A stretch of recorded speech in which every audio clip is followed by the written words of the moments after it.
Camille Whitmore did not raise her voice. She did not need to.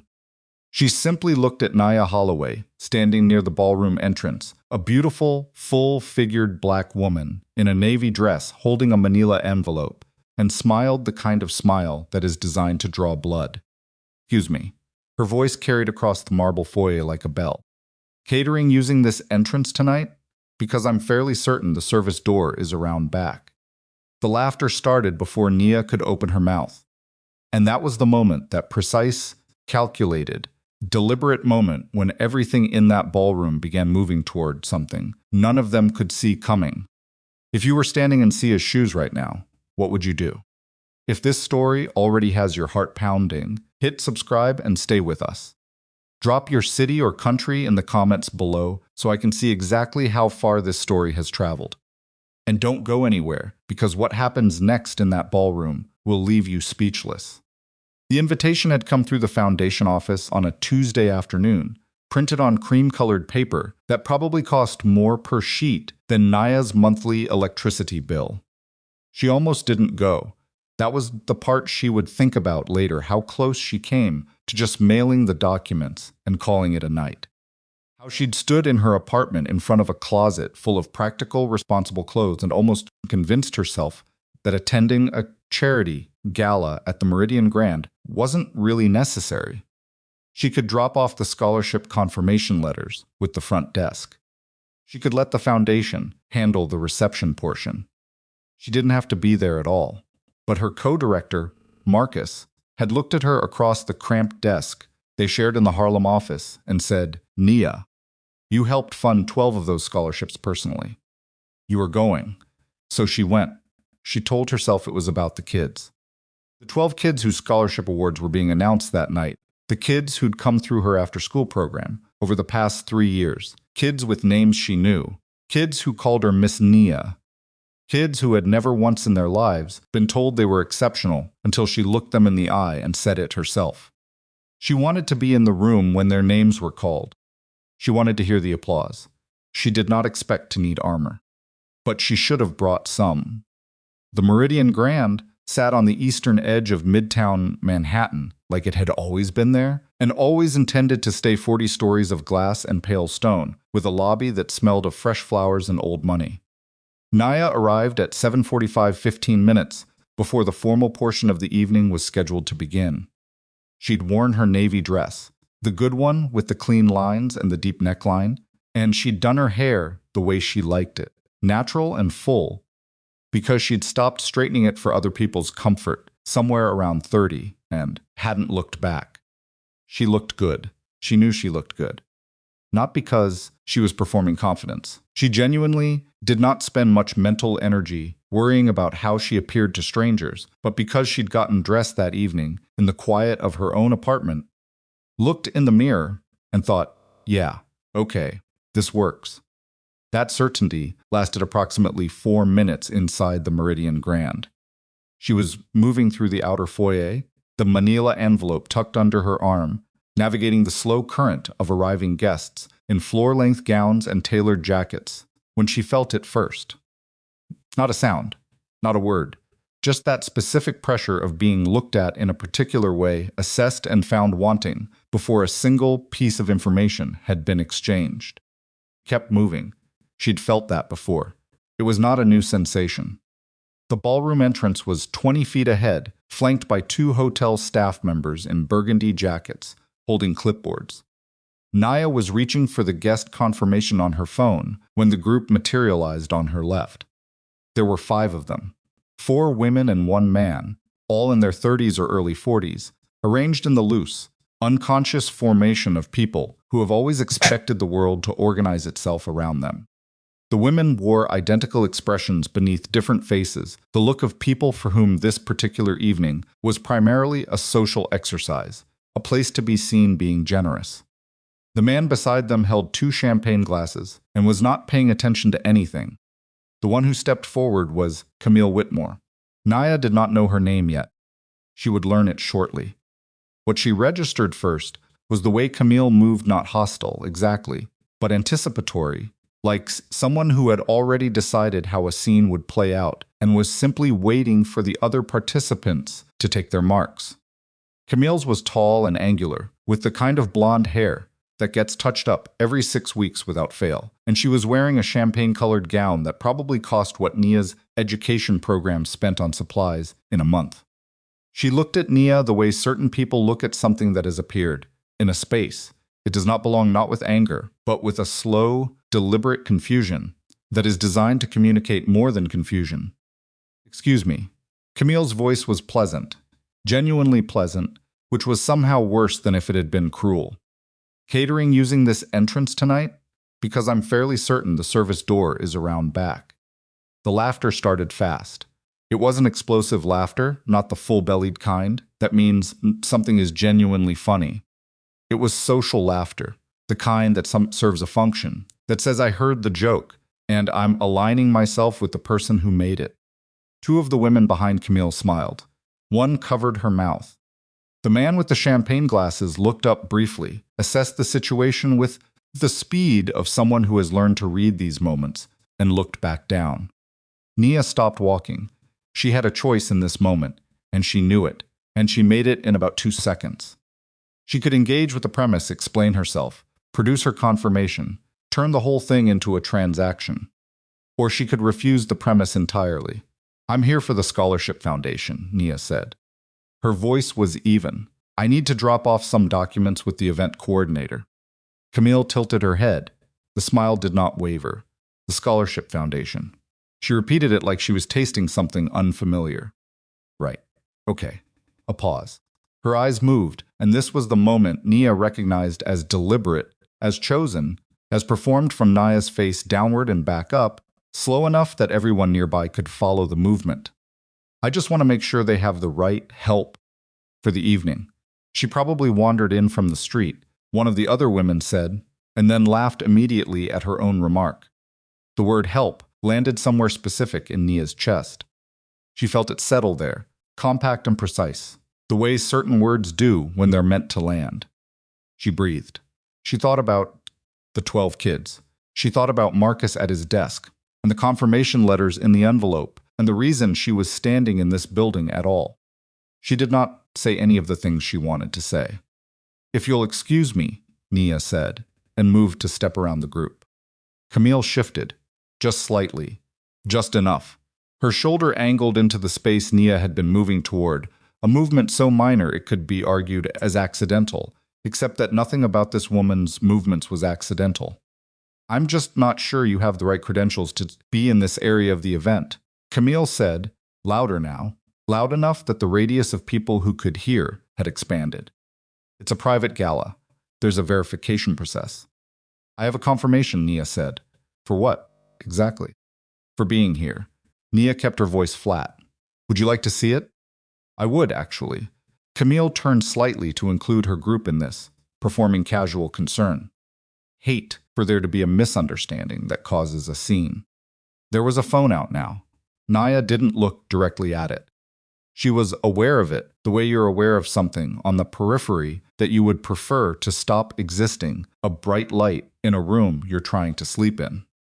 Whoever was holding it was filming, she was certain of it, and that certainty moved through her body like ice water. She found the confirmation on her phone. She held it up.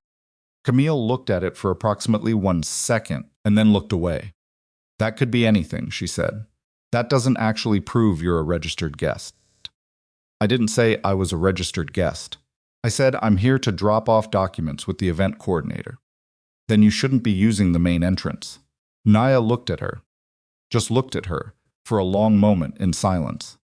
This was a thing she had learned to do over years of exactly these kinds of encounters, not to fill silence with defensiveness, not to over-explain, not to perform distress for people who were hoping to see it.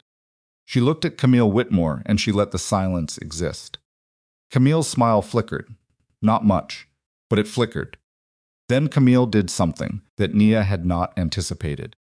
She turned to the nearest hotel staff member, a young man in a burgundy jacket standing 6 feet away, clipboard in hand, who had very clearly been watching this entire exchange and said, "I think this woman may have entered the event without authorization. Is there someone who can verify?" The staff member's eyes went to Nia, then back to Camille. And Nia watched the calculation happen in real time, watched the young man assess the situation, assess the two women, assess what Camille Whitmore looked like in her champagne gown and what Nia Holloway looked like in her navy dress, and make a decision based entirely on those two assessments. He brought the radio to his mouth. That was when Nia understood how the evening was going to go. Within 4 minutes, the event director arrived. His name was Garrett, she would learn, and he was a man in his 50s with silver hair and the particular brand of smooth authority that comes from years of managing expensive rooms full of important people. He came to Camille first. He thanked her for the heads up.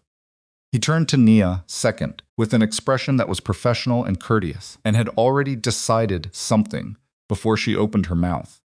"Ma'am, I'm going to need you to step aside something with me for a moment. I have a confirmation, I'm sure you do. We'll just verify that through our system. If you'll come this way," he said it gently. That was the thing about Garrett. He was not overtly rude, not aggressive, not cruel in any way that could be pointed to and named.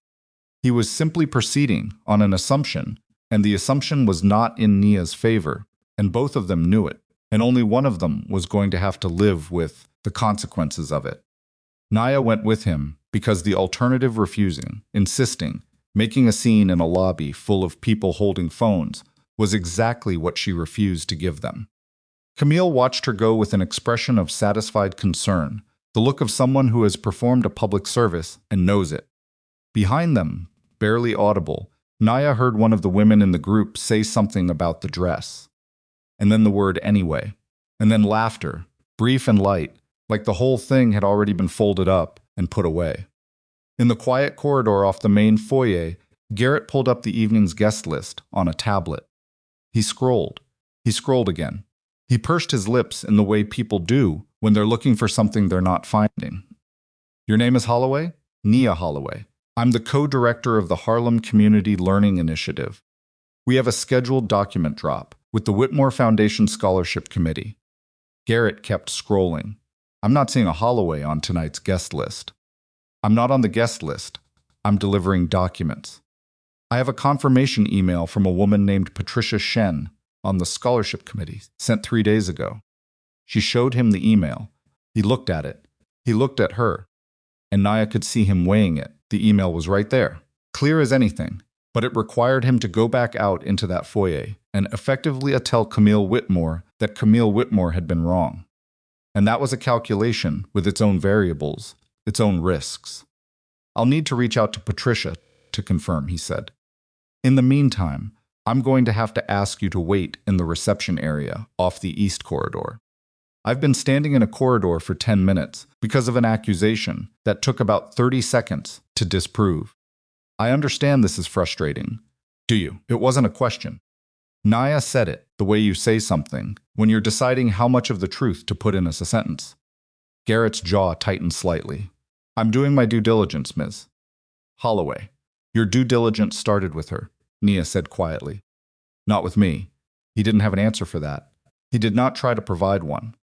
He simply gestured toward the East Corridor, and Nia went because she was 32 years old and had been in versions of this room before different buildings, different cities, different names on the people doing the gesturing, and she had learned that sometimes you go where they send you, not because they're right, but because you're saving your energy for the moment when it will actually matter. She waited for 17 minutes in the East Corridor. During those 17 minutes, she thought about her mother, which she did not expect to do. Her mother, Loretta Holloway, who had cleaned hotel rooms not entirely unlike the rooms in this building for 23 years, and had never once in all that time been invited to stand in the main ballroom of anywhere. Loretta, who had driven Nia to spelling bees in a car that needed a jump start half the time, who had stayed up until 2 in the morning, helping her fill out scholarship applications, who had said you're going to walk into rooms that weren't built for you, and you walk in anyway, and you stand up straight. Nia was standing straight. She was working on it. When Garrett returned, his face carried a specific rearrangement of expression that Nia recognized as someone preparing to do a thing they found awkward. "We reached Patricia Shen," he said. "Your visit was confirmed." "I know." You're welcome to proceed to the ballroom. I know that too. There was a pause. Garrett looked like he might say something that resembled an apology, and then thought better of it, and instead simply stepped aside and gestured toward the main corridor. Nia walked back through the foyer with the manila envelope under her arm, and her head exactly where it had been when she walked in, level, forward, refusing to tilt in any particular direction. Camille was still there. That was the thing Nia had not fully calculated. She'd assumed Camille and her group would have moved on into the ballroom by now, would be 3 cocktails into the evening, and no longer thinking about a woman in a navy dress. But the group was still there, and Camille saw Nia emerge from the corridor, and the look on Camille's face shifted not with guilt, not with embarrassment, but with something closer to irritation. Like a problem she thought she'd handled was resurfacing. "They let you through?" she said. Nia kept walking. "I'm just surprised," Camille said, louder, to the group rather than to Nia. "Usually these events have better verification." One of the women laughed. Nia was 3 feet from the ballroom entrance. Then she heard a sharp crack of sound, a deliberate one, and felt the shift in air on her right side, and turned just in time to see her purse hit the floor. Camille's hand was still extended. She had not been reaching for anything. She had simply reached out, deliberately, and knocked the bag from Nia's shoulder, and the motion was so casual, so performed as accidental, that for a half-second even Nia's brain struggled to process it as intentional. The contents of the purse scattered across the marble in a radius. Her wallet, her chapstick, a folded paper grocery list she'd meant to throw away. The phone she'd just used to show her email confirmation. A photograph, small and square, that she'd kept in the inner pocket for 3 years. Her mother at the community center, 6 months before Nia Holloway died. The photograph landed face up on the marble floor. Laughter happened, not from everyone, but from enough people. Quick, bright, social laughter, the kind that says, "I see what just occurred, and I've chosen my side." Nia stood completely still for one breath. Then she knelt. She picked up the wallet first, then the phone, then the grocery list. She did each thing slowly and with full attention, the way she did things when she was managing something in her chest that she refused to let out in public. She could feel the people around her, the ones watching, the ones filming, the ones who had looked up from their conversations, and were now waiting to see what a woman on her knees in a ballroom entrance was going to do. She reached for the photograph. Her fingers touched the corner of it, the small square of her mother's face, on a day when Loretta had been laughing at something off camera, and the light had been exactly right. And Nia had taken the photo without asking, because she'd wanted to keep that specific version of her mother's happiness. She held it for a moment, just a moment. Then she stood up. She put everything back in the purse.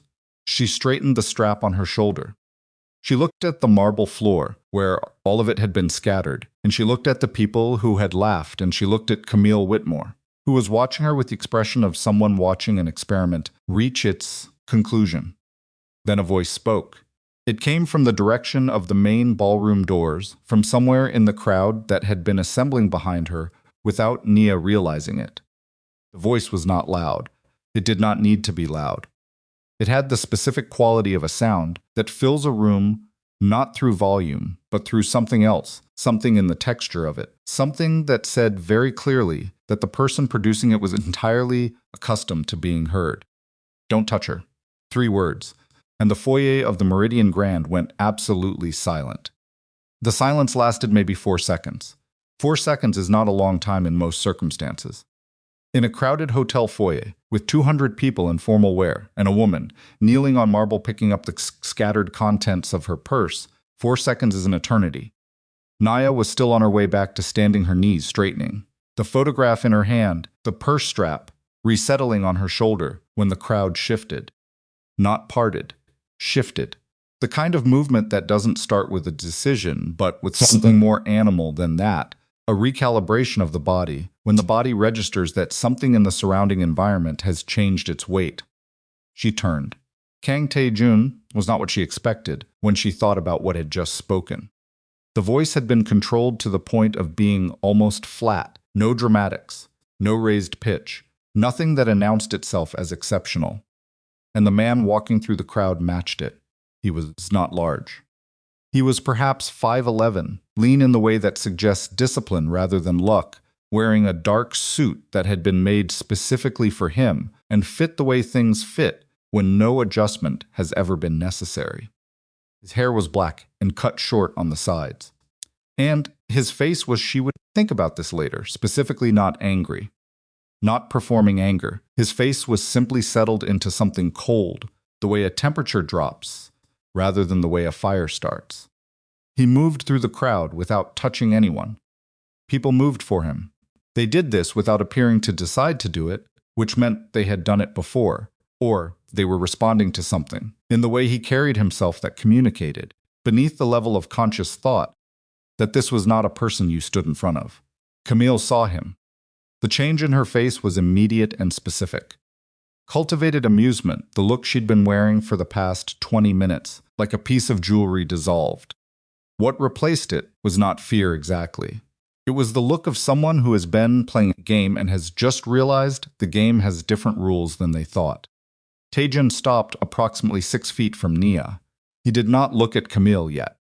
He looked at the floor, at the small circular radius where Nia's belongings had been, at the marble, clean now, everything collected. Then he looked at Nia. You heard, he said. It was a practical question. Direct. No performance in it. Nia looked at him for a moment. She knew him. That was clear from the way her shoulders changed. Not relaxing exactly, but reorganizing, and said, no. Good. He turned then for the first time to face the group. Camille opened her mouth. Don't, Tae-Jun said. One word. Camille closed her mouth. The man who'd been holding the 2 champagne glasses had put them down somewhere. The woman who'd been filming had lowered her phone to approximately hip height, not fully putting it away, but no longer pointing it with intention. The general crowd in the foyer had arranged itself into the specific configuration of people who want to watch something, but also want to be able to claim, afterward, that they weren't watching. Tae-Jun turned to the hotel staff member in the burgundy jacket, the same young man who'd called this in on his radio 25 minutes ago. I want to see the security footage from this entrance. The last 40 minutes. The staff member blinked. Sir, that would require authorization from. Get Garrett. The way he said the event director's name, just the name, no title. No, please.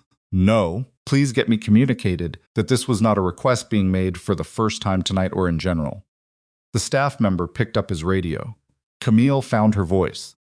I'm sorry, she said, and the word sorry landed with the specific weight of someone using it as a tool rather than an expression. Do you know who my family is? Tae-Jun looked at her. Yes. Then you understand that whatever you think you saw. I know what I saw, he said. I've been standing in that doorway for 8 minutes. That stopped her. 8 minutes was long enough to have witnessed almost everything, the purse being knocked, the laughter, Nia on the floor. The silence that followed that piece of information was the silence of recalculation. It was an accident, one of the other women said. The one who'd been filming. Her voice had lost its social confidence and was working to find a substitute. It was obviously an accident. The bag just... Which camera was your phone pointed at when the accident happened? Tae-Jun asked. Nobody answered that. Garrett arrived from the east corridor at a near jog that he was trying to disguise as a dignified walk. He was a man who prided himself on reading rooms, and he read this one in approximately 3 seconds and did not visibly enjoy what he read. Mr. Kang, he said.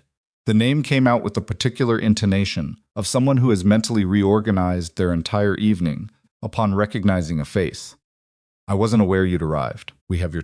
I need to see the security footage from this entrance. 40 minutes.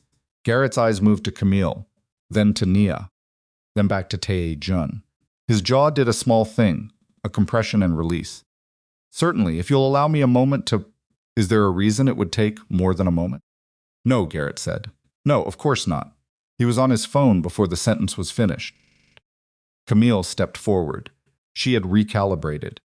Nia could see it happening in real time, the shift from thrown off to strategic, because Camille Whitmore was not a stupid woman, whatever else she was, and she understood that the dynamic in this foyer had changed and was trying to change with it. Tae-Jun. She used his first name deliberately. Familiarity as a tool, same as sorry. I've met you at 3 of my father's events. You know me. You know my family. Whatever this woman told you about what happened. She didn't tell me anything, he said. I watched. Then you saw a misunderstanding. She was entering without verification, and I was simply... She had a confirmation email from your foundation scholarship committee. Camille stopped. Sent 3 days ago, Tae-Jun continued, and his voice had not changed in volume or temperature. By a woman named Patricia Shen. Ms. Holloway has been delivering scholarship documents to this event on behalf of the Harlem Community Learning Initiative, which has been a funding partner with your foundation's scholarship arm for 2 years. The specific texture of the silence that followed was different from the previous silences. This one had edges. You know her, Camille said. It was not quite an accusation. It was the sound of a woman putting pieces together and not being happy with what they formed. That's not relevant to what happened in this foyer, Tae-Jun said. It is relevant if there's a personal relationship that's affecting your interpretation of. She was on her knees, on this floor, he said. Still quiet. Still even. Still absolutely without anything that resembled a raised voice. Collecting her belongings, while people filmed it. While people laughed, he paused. You laughed. Camille's chin came up. I don't answer to you. No, he agreed, you don't. He turned back to Garrett, who had returned with a tablet, and the particular energy of a man who would very much like to be somewhere else. The footage. Garrett brought the tablet. He angled it toward Tae-Jun, but Tae-Jun didn't take it. Instead, he looked at Garrett and said, the ballroom screens. All of them. Garrett blinked. Mr. Kang, the program is about to begin. The guests are. The program can wait 4 minutes. The screens are. They're set up for the scholarship presentation. The families are all ready. 4 minutes, Tae-Jun repeated. Before the scholarship presentation begins. I think that's appropriate, given the circumstances. There was a specific thing that happened in Garrett's face in that moment. It was the look of a man standing at an intersection where every available road leads somewhere he would prefer not to go. Camille was a Whitmore. Whitmore money was embedded in this hotel's renovation from 3 years ago, and in 2 catering contracts, and in the charitable partnership that had funded 30% of this evening's event budget. On the other side of that intersection was Kang Tae-Jun, whose investment portfolio included 3 properties. Garrett's hotel parent company was currently in acquisition talks with, and whose name appeared on the donor wall of the Meridian Grand's philanthropic wing in letters that were not small. Garrett made his calculation. He nodded to the AV technician by the ballroom door. The ballroom screens were large, 4 of them, 1 on each wall, currently displaying the foundation's logo and the names of that evening's scholarship recipients in rotating elegant script. As the footage began to appear on those screens, the 500 people already seated inside the ballroom began to notice the change, conversations trailing off in a slow wave from the screens outward to the edges of the room. And in the foyer, Nia Holloway stood and watched herself appear on 4 screens simultaneously. She had known it was coming.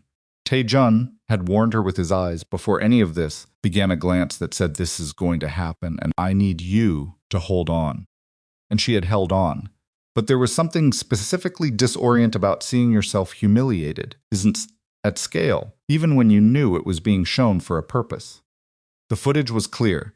The hotel's cameras were high definition and positioned well, and the 40 minutes of recording that played to roughly 4 minutes was unambiguous about the sequence of events.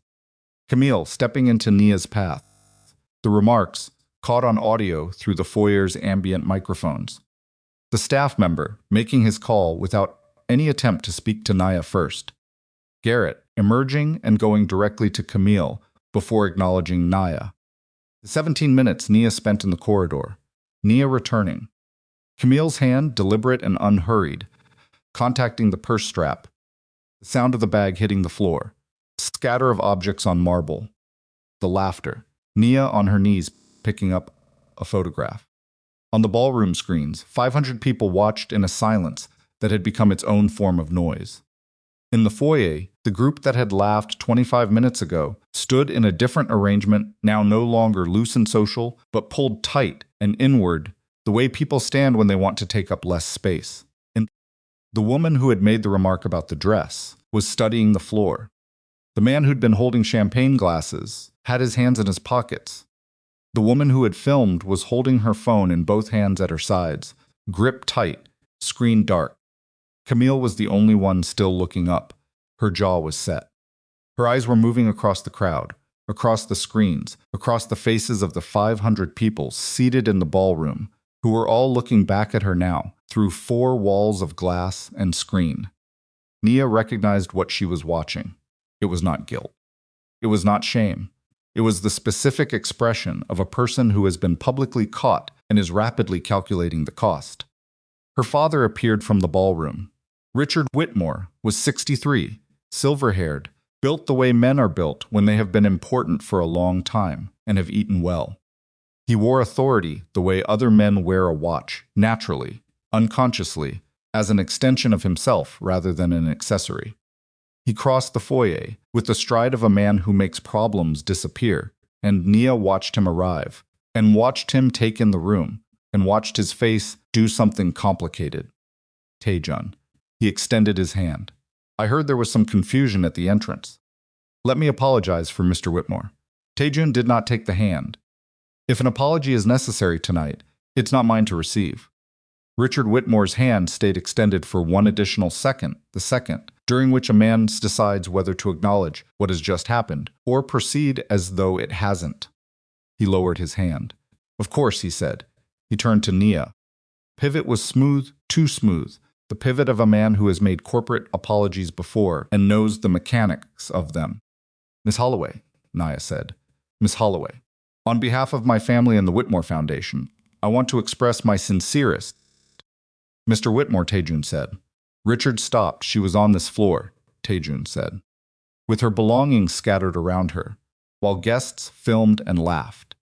Your daughter did that deliberately, in front of hotel staff, who proceeded to act on a false accusation without a single attempt at verification. Your apology with respect is a transaction. You're apologizing to protect a business relationship, not because you believe this woman deserved better. Richard's face did something that required control to manage. He managed it.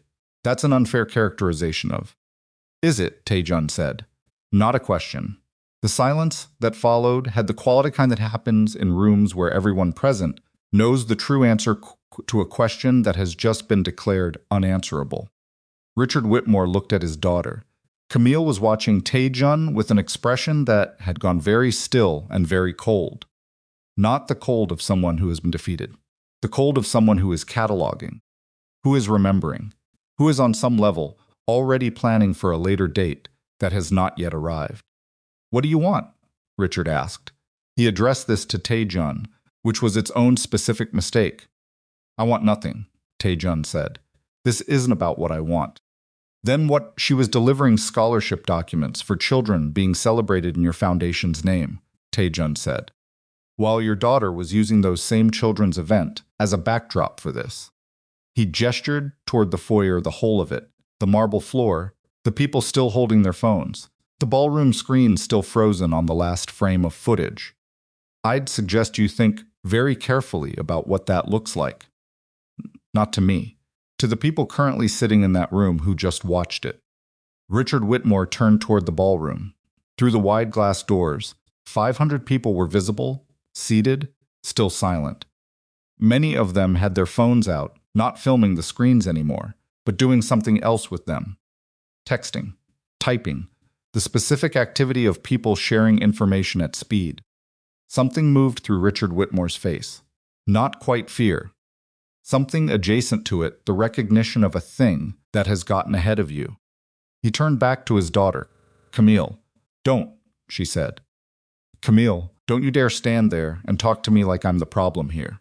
Her voice had changed. The performance was gone. What was underneath it was something rawer and more specific. The voice of a woman who is furious not because she has been caught, but because she has been caught in front of people whose opinions she has organized her life around maintaining. She walked in here without any documentation, without any... She had a confirmation email, Richard said quietly. Which anyone could Camille. His voice was low and hard and specific. The voice of a father, not a diplomat. She stopped. Her mouth closed. Her eyes went to the ballroom, to the screens, to the faces of people she had known at fundraisers and charity lunches and galas exactly like this one. People who were looking at her now with expressions she was going to have to think about later in a room by herself. Then she looked at Nia. And for the first time in the entire 40 minutes since she had stepped into Nia's path, with her smile and her words, Camille Whitmore looked at Nia Holloway without the performance, without the armor. And what was under it, what Nia saw in the 2 seconds before Camille looked away, was not remorse. It was not guilt. It was something much simpler and much older. The look of a person who has never in their life been required to consider what they cost other people, confronting the first moment in which that cost's been made public and specific and impossible to wave away. Camille looked away. She looked at Tae-Jun instead, and she gathered something in herself. Nia could see the gathering, could see the spine straighten and the jaw reset, and said, "Whatever you think my family owes your investment group, that conversation doesn't end here." "No," Tae-Jun agreed. "It ends in my office. Tomorrow morning." A pause. "When I call your father's team and inform them that we're withdrawing from the Meridian development negotiations." The sound Richard Whitmore made was not a word. It was the sound a man makes when something he has been building for 2 years goes sideways in a hotel foyer, and he knows it, and there is nothing left to do about it in this moment except know it. Tae-Jun. His voice was controlled, but the control was visible now, the seams of it showing. The Meridian project is a 3-year partnership. We've been in negotiations since... I know how long we've been in negotiations, Tae-Jun said. I was there. One incident. Tell me what I should call it instead, Tae-Jun said. Not aggressive. Genuinely asking. The tone of a man presenting a puzzle. Tell me the word for what happened in this foyer that makes it something other than what it is. Because I'd like to understand. Richard had no answer. There was no answer. That was the point. The woman who'd made the remark the dress one of Kamsil's friends, dark-haired, in a green gown, began moving toward the ballroom doors. Quietly, trying to detach herself from the group without drawing attention. The man with the champagne glasses had already gone. The woman who'd been filming had her phone away and was looking at no one. Garrett was standing near the AV station with the expression of a man composing, in real time, his incident report, his HR notification, his explanation to the hotel's general manager, and his revised procedures for verification processes at private events. He had the particular energy of a man who has recognized that his own role in the footage was not his finest hour. Nia had not spoken in several minutes. She had been standing precisely where she'd stood when she finished rising from the floor, and she had watched all of it, the footage, the confrontation, the Whitmore family's public unraveling with her purse on her shoulder and the envelope under her arm and her face doing the thing her face did when she was feeling a great deal and processing it in private. Her eyes were dry, her posture had not changed, but her jaw was tight in the way it got when she was working very hard at something that looked like stillness. Now Garrett approached her. His energy was different. All the smooth authority of earlier in the evening had been replaced with something smaller and more careful. "Miss Holloway," he said, "I owe you an apology. The way I handled." "I'd like to deliver these documents now," Nia said. "Patricia Shen, the scholarship committee. Is she available?" Garrett blinked. Yes, I can certainly." And then Nia said, "I'd like to watch the scholarship presentation, since I'm confirmed for the evening." She glanced at the ballroom. "That's still happening." "Of course," Garrett said.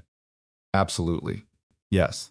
If you'll..." He gestured toward the ballroom doors, then stopped, as if realizing the gesture was the same one he'd used earlier in the evening to direct her to the east corridor, and seemed briefly uncertain about repeating it. "I know the way," Nia said. She walked toward the ballroom. Behind her, she heard Richard Whitmore saying something to Tae-Jun in a lower voice, something with the cadence of a negotiation being attempted. She did not look back.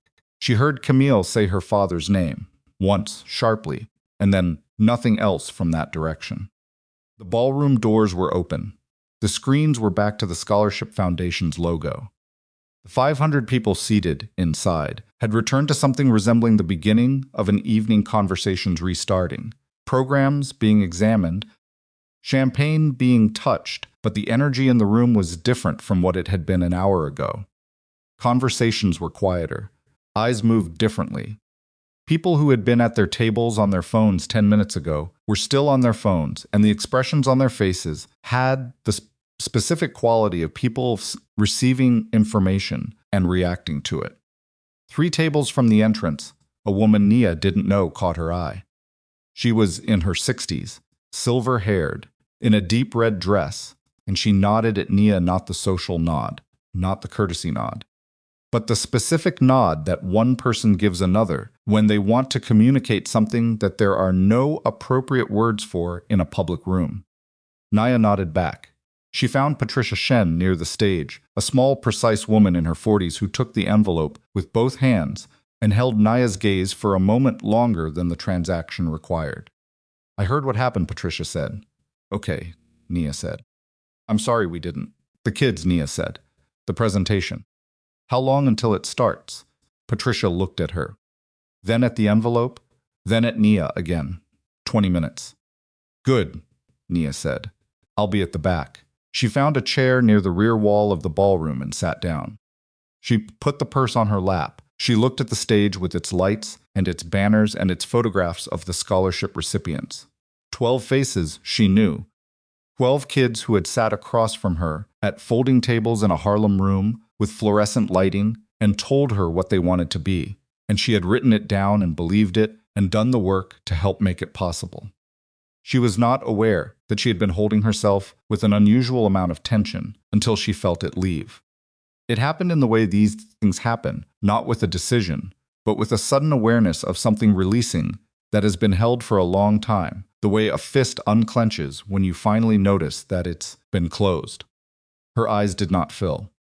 She had cried about things in this category before, in private, in her apartment, in the car, in the bathroom of her office, not about this evening specifically, but about every evening before it, that had looked something like this.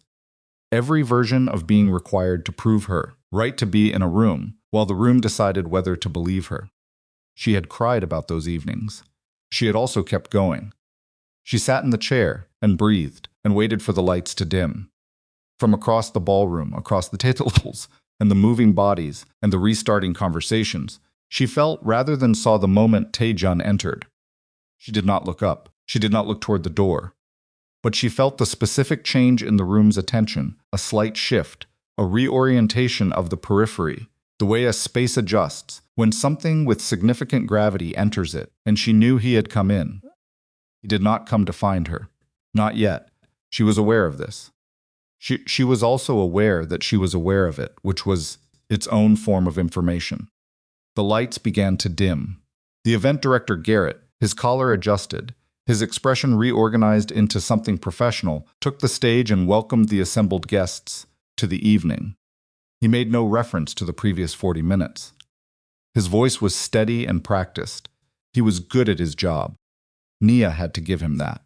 The first scholarship recipient's name was called, and a 16-year-old girl from the East Harlem after-school program walked onto a stage in the Meridian Grand Ballroom in a white dress, and 500 people applauded, and Nia Holloway pressed her thumbnail into the inside of her opposite wrist and breathed through her nose and watched the girl she had tutored in reading comprehension for 2 years stand in a spotlight and look out at a room full of people who were clapping for her. That was when the phone buzzed. It was in Nia's purse, the purse that had been on a marble floor 40 minutes ago. She did not take it out during the presentation. She waited through all 12 names, through all 12 moments of applause, through the speech given by a 15-year-old boy who had written the draft in Nia's office on a Wednesday evening in November and practiced it for her 3 times and been terrible the first 2 times and extraordinary the third. When the lights came back up, she looked at her phone. The message was from a number she didn't have saved. It said, "Patricia Shen just told me you funded 4 of those scholarships, personally. You should have been introduced from that stage." She looked at the message for a moment. Then she looked up, across the ballroom, to where she knew he was standing. He was not looking at her. He was talking to two men in suits she didn't recognize, his expression composed and attentive, doing what he did in rooms like this, navigating, managing, being the version of himself that the room required. He was not performing concern for her across a ballroom. He was not making a show of anything, but he had sent the message. She typed back, "I wasn't there to be introduced. I was there to drop off documents." His response came in 11 seconds, "And yet you stayed." She put the phone down. From the direction of the entrance, she heard a sound, a ripple of changed energy, a murmur moving through the near section of the room. She turned. Camille Whitmore had come back into the ballroom. She was alone now. No group, no father, no crowd. She stood near the entrance with her champagne-colored gown and her assembled composure, and she was looking directly across the ballroom at Nia, and her expression had changed again, back to that cold, careful look, the one that catalogued and remembered. The look that said this evening was not finished. Nia held her gaze. And in that moment, Camille across a ballroom full of people, the scholarship names still on the screens, 12 kids walking back to their families in white dresses and borrowed jackets, something crystallized. This was not going to end with a hotel foyer confrontation and a business withdrawal and a piece of security footage on 4 ballroom screens. Camille Whitmore had spent 37 years in rooms where the consequences of her behavior were managed by other people on her behalf. Tonight, those consequences had arrived in public, in front of people she needed, at a scale she had not anticipated. And Nia had watched enough of these moments, had lived through enough of these moments to recognize the specific way a person looks when they have decided to make something personal. Camille looked away first. She turned and walked toward her father's table, where Richard Whitmore was sitting with the expression of a man counting the distance between himself and the exit. Nia put her phone in her purse. She stood. She needed air. She needed 2 minutes outside this room, away from the screens and the applause and the weight of the last hour, to stand somewhere quiet and locate the version of herself that knew how to carry all of this without letting it change the angle of her spine. She moved toward the side corridor that led to the terrace. She did not see Camille reach the table, lean down, and say something low and specific into her father's ear. She did not see Richard Whitmore take out his own phone. She did not see who he called, or what he said, or what arrangement he began to make in the 11 minutes. She stood on the terrace looking out at the Manhattan skyline, with the noise of the city below her, and the ballroom behind her, and the photograph of her mother folded in her purse against her hip. But when she came back inside, Garrett was waiting for her in the corridor, with an expression that had taken on a new and specific gravity, and he said, "Miss Holloway, there's something you need to know," and his voice had the quality of a man delivering information he would have preferred not to be holding. And Nia understood, in the way you understand things before the words arrive, that whatever had just happened on the other side of that wall, while she was standing on the terrace, it had moved them all past the point where any version of this evening could be contained. Garrett was a man who chose his words carefully under normal circumstances. Under these circumstances, he chose them with the specific precision of someone diffusing something. "There's been a complaint filed," he said, "within the last 15 minutes, through the hotel's formal guest incident system." Nia looked at him. "A complaint against you," he said, "filed by a guest." He paused. "Alleging that you approached them in an aggressive manner and made threatening statements near the ballroom entrance." Corridor was quiet. Somewhere behind the wall, the sound of the gala continued, cutlery on plates, a low hum of resumed conversation, the distant sound of the evening, pretending nothing had interrupted it. "I haven't spoken to anyone aggressively," Nia said. "I haven't spoken to anyone at all since I sat down for the presentation." "I know that. Then what is this?" Garrett's jaw did the compression thing again, the same tell he'd had all evening. He was not a dishonest man. She was becoming certain of that. He was a man whose mistakes based on assumptions, and then struggled with the weight of them afterward. "The complaint was filed by Camille Whitmore," he said. "Formally, through the system, which means it generates an automatic record and requires a response from hotel management." He paused. It also means it goes into the event log, which is a document that gets reviewed. Nia was quiet for a moment. She filed it while I was on the terrace, she said. Yes. Which means she watched me leave and then did it. Garrett said nothing, which was its own answer. Nia put one hand flat against the corridor wall. Not leaning on it, just contact. Something solid. She breathed through her nose and looked at the space in front of her and did the thing she did when she needed to think, and the thinking had to happen fast and without the luxury of feeling the full weight of what was occurring. She had gotten good at this. She had gotten good at it out of necessity, the way you get good at things that are required of you repeatedly over the course of a life. What does a formal complaint require, she said. It wasn't really a question. It was her thinking out loud in someone else's direction. Statement from both parties, Garrett said. And until the hotel's guest relations team reviews the incident, it creates a temporary flag on the event record. He stopped. Miss Holloway, I want to be direct with you. The complaint is baseless. I know that. The security footage, the same footage she's already been seen on. Yes, the same footage clears you completely. But the complaint has been filed. And because it's been filed formally, it has to be processed formally. And that process takes time. And in that time, he stopped again.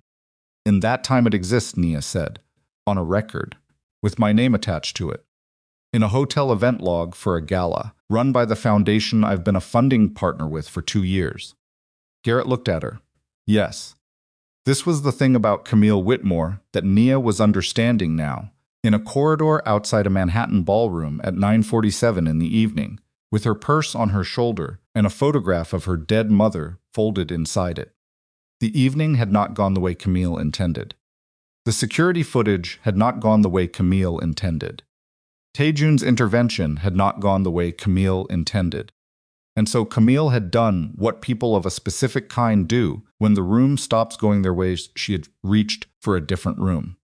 A smaller room. A procedural room. The kind of room where the fight happens on paper and not in front of 500 witnesses, and where the person with more resources and more familiarity with the process tends to win regardless of what the footage shows. I need to use my phone, Nia said. Of course, and I need you to understand something. She looked at him directly. I came here tonight to deliver documents for 12 children. I stayed to watch them receive scholarships that my organization helped fund. I have not threatened anyone. I have not approached anyone aggressively. I have not done anything in this building tonight that I would do differently if I could do it again. And that complaint is a lie, filed deliberately, while I was standing outside breathing air. She paused. I need you to understand that before any process begins. Garrett met her eyes. I do understand that, he said. For what that's worth. It's worth something, she said. I'll let you know if it's enough. She turned and walked back toward the ballroom side door, pulling out her phone. Marcus picked up on the second ring. It was past 9:30, which meant he was still at the office. He was almost always still at the office, and she could hear the particular quality of the silence around him that meant he was the only person there. How'd the drop-off go? He said. Marcus, she said. I need you to pull every document we have connected to the Whitmore Foundation. The scholarship partnership agreement, the contribution records, the email confirmations from the last 2 years. All of it. A pause. What happened? Pull the documents first. Nia. Marcus. She said his name the way she said it when she needed him to trust her and move. Please. She heard his chair. She said the sound of a filing cabinet. He had always kept paper copies of everything, a habit she'd teased him about for years, and she had never been more grateful for a human tendency toward redundancy than she was in this moment. Got them, he said, all of it. What do you need? Hold on to them. I may need you to bring them here. Here where? The Meridian Grand, Midtown. She paused. And Marcus, look up the Whitmore Foundation's IRS filing from 2 years ago. The one with the scholarship fund allocation. Silence. Then, Nia, what is happening there? Something that started as one thing and became something else, she said. I'll explain when there's time. Find the filing. She hung up. She stood in the corridor with the phone in her hand and, the sound of the gala on the other side of the wall, and she thought about Camille Whitmore filing a formal complaint while Nia stood on a terrace looking at some city lights. And she thought about what kind of person makes that move, and what it means about how they see the game being played. Camille did not see tonight as a confrontation. She saw it as a transaction. And transactions that go badly get corrected through procedure, through process, through the specific machinery that exists to protect people who know how to operate it. Nia had spent 2 years learning how to operate it for other people. She was about to find out if she could do it for herself. She pushed open the ballroom side door. The room had resettled. Scholarship presentation was finished. The recipients dispersed back to their families, and the gala had returned to its natural state, a large, expensive room full of people performing generosity at each other. Waitstaff moved through the tables with quiet efficiency. Screens had returned to the foundation's promotional content. From the outside, standing at the side door, it looked like a perfectly ordinary evening. Camille was at her father's table. She was sitting, champagne in hand, speaking to a man across from her in a gray suit, who was leaning slightly toward her with the attentive posture of someone receiving information. She was not looking at Nia. She was performing the ease of someone who has handled what needed handling and returned to the evening. Richard Whitmore was not at the table. Nia scanned the room. He was near the bar on the far wall, phone to his ear, body angled slightly away from the room, in the way of someone having a conversation. They'd prefer the room not over here. His free hand was in his jacket pocket, and his shoulders were carrying a specific tension that read, from across the ballroom, as controlled urgency. Then she saw who he was looking at across the room while he talked. Tae-Jun. Tae-Jun was at a table near the stage, seated now with 2 of the men in suits she'd seen him speaking to earlier. He was not on his phone. He was listening to the man on his right, nodding minimally, his expression carrying the particular focused quality of someone who is in a conversation and also simultaneously aware of every other conversation in the room. His glass of water was in front of him, untouched. He had not looked at Richard Whitmore since Richard Whitmore had started looking at him. This was, Nia understood, a specific and deliberate choice. She moved through the room toward Patricia Shen, who was standing near the stage with a clipboard and the expression of someone whose evening has been significantly more complicated than anticipated. "Patricia," Nia said. Patricia turned. Her eyes went to Nia's face and read something there. "What's happened? Has anyone from the hotel's guest relations contacted you in the last 20 minutes? Patricia frowned. "No. Why? A formal complaint has been filed against me through the hotel's incident system by Camille Whitmore, alleging aggressive behavior toward a guest." Patricia's clipboard lowered. I know what it is," Nia said. "I need to know if the foundation will stand behind our partnership documentation when guest relations contacts the scholarship committee. Because they will contact you. The process requires it." Patricia was quiet for a moment. Nia watched the quietness and tried to read it and found it harder to read than she wanted. "Patricia," she said, "I've been a funding partner here for 2 years. I helped finance 12 of tonight's scholarships. 3 of those kids were from my after-school program. I need to know where the foundation stands." Patricia Shen looked at her clipboard. She looked at the stage. She looked back at Nia. "The foundation's board chair is Rich Whitmore's college roommate," she said. The words landed flat and specific. "I know that," Nia said, though she hadn't known it with this particular weight until this moment. "That doesn't answer my question. I'm telling you something," Patricia said carefully, "about how certain conversations at board level go, about who makes certain calls." She paused. "I will give a full statement to guest relations confirming your authorization, your documentation, and your role as a funding partner. That is the honest statement, and I will give it." Another pause. "I am also telling you that my statement may not be the last word." There was a sound in Nia's head, not quite ringing. The specific sound of pieces to connecting the sound of a performing that you had been resisting forming, because the picture, once complete, required you to do something different than what you had been doing. "How long has the Whitmore family been on the foundation's board?" Nia said. Richard has been chair for 9 years, Patricia said. Camille joined as a board member 3 years ago. 3 years ago, the same year Nia's organization became a funding partner through the scholarship program. Who approved our partnership? Nia said. Patricia looked at her. The full board. But the initial recommendation came from the development committee. She paused. Which Camille chairs. Nia stood with this information for a moment, the way you stand in a room after the lights go out, perfectly still, waiting for your eyes to adjust. She recommended us, Nia said. She approved the recommendation, Patricia corrected carefully. Process, she approved us, and then tonight she told the hotel I didn't belong here. Patricia said nothing. She approved an organization she considers beneath to bolster the foundation's community outreach numbers, Nia said. Not angry. Not yet. Just building the picture with the pieces as they arrived. And tonight, at the event where those numbers are being celebrated, she stopped. She breathed. Does she know that I've been funding this personally? That the scholarship contributions have been coming from me directly, in addition to the organizational grant? Patricia's expression shifted. The anonymous donation records are confidential. The board would only see the organizational contributions. She paused. Unless someone looked specifically. Has anyone looked specifically in the last hour? Patricia's silence was its own answer. Nia's phone buzzed. Marcus. She stepped back from Patricia and answered. Tell me. The IRS filing, Marcus said, and his voice had a quality she recognized the quality of Marcus when he has found something he did not want to find. NASA, the scholarship fund allocation in the Whitmore Foundation's filing from 2 years ago. What about it? The administrative overhead percentage. Percentage they're pulling off the top for foundation management before the scholarship funds get distributed. He paused. It's not what they reported in the partnership agreement they sent us. Nia's hand tightened on the phone. How different, she said. The partnership agreement said 9% administrative overhead. The IRS filing says 22%.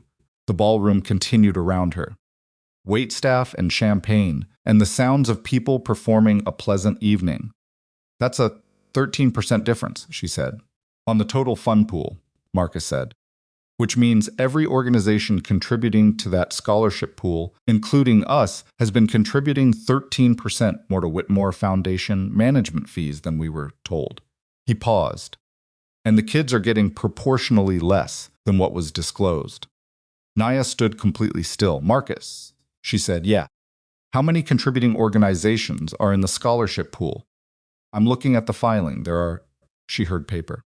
11 contributing partners, and they all signed partnership agreements with the 9% figure. If ours is representative, yes. Nia looked across the ballroom. At Camille Whitmore, champagne in hand, performing ease. At Richard Whitmore, phone down now, moving back toward his table with the measured stride of a man who has resolved whatever he was resolving. At the stage where 12 children had stood an hour ago, in the light of an organization that had been quietly skimming their scholarship fund for 3 years.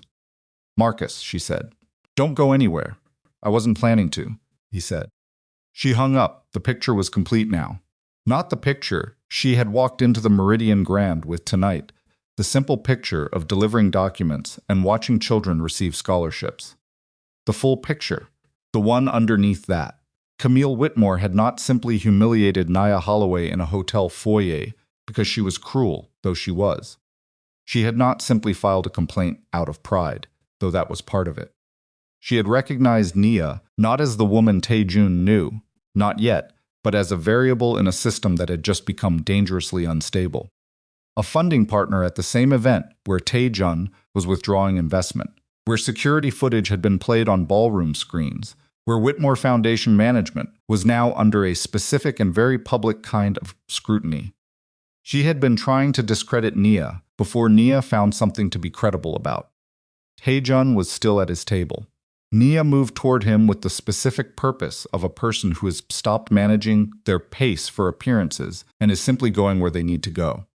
He saw her before she was halfway across the room. He read her face in the time it took her to cover the remaining distance she saw it happen, saw the moment of reading, and he said something brief to the man on his right, who nodded. And by the time she reached the table, the two men in suits had found reasons to be elsewhere. She sat down across from him. "The complaint," she said. "I heard," he said. "Garrett texted me. There's something else." She put her phone on the table between them.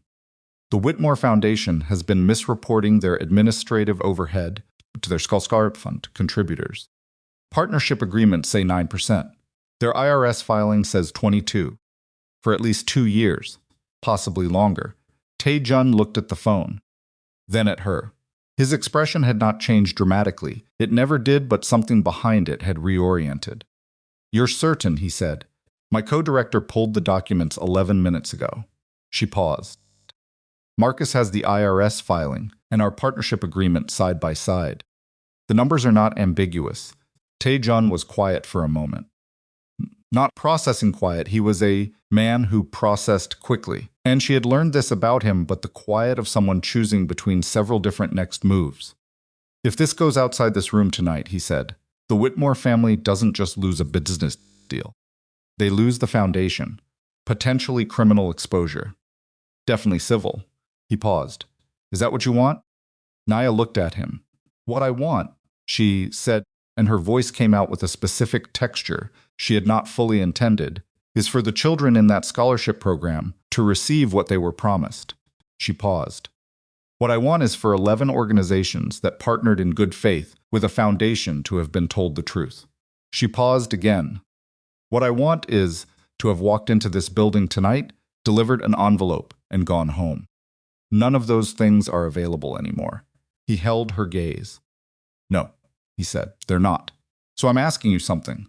She kept her voice flat, not because she didn't feel anything, but because feeling it out loud in this room right now was not a luxury she had. Not as someone who knows me, as someone who operates in financial spaces, where this kind of thing has a process. What is the right move tonight, before this gets buried? Tae-Jun considered this for a long moment, long enough that she counted it.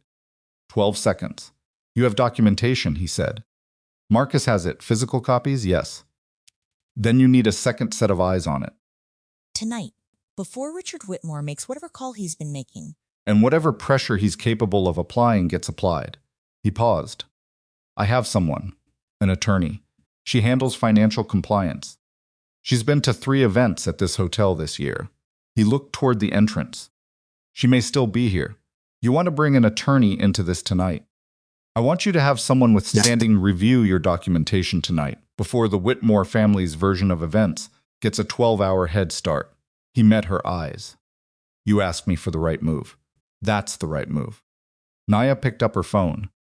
She looked at the table in front of her, the untouched glass of water, the abandoned place settings from the 2 men who had just left, the white tablecloth with its small stain near the edge from someone's earlier champagne. Small, specific, real. "Okay," she said. "Her name is Soo-Yeon Park," Tae-Jun said. He was already on his phone. "She's going to need to see everything. Marcus can bring the physical copies. He's 45 minutes from here. Call him."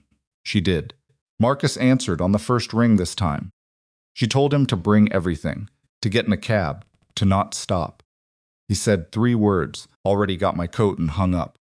Tae-Jun stood and moved toward the far end of the ballroom, phone to his ear.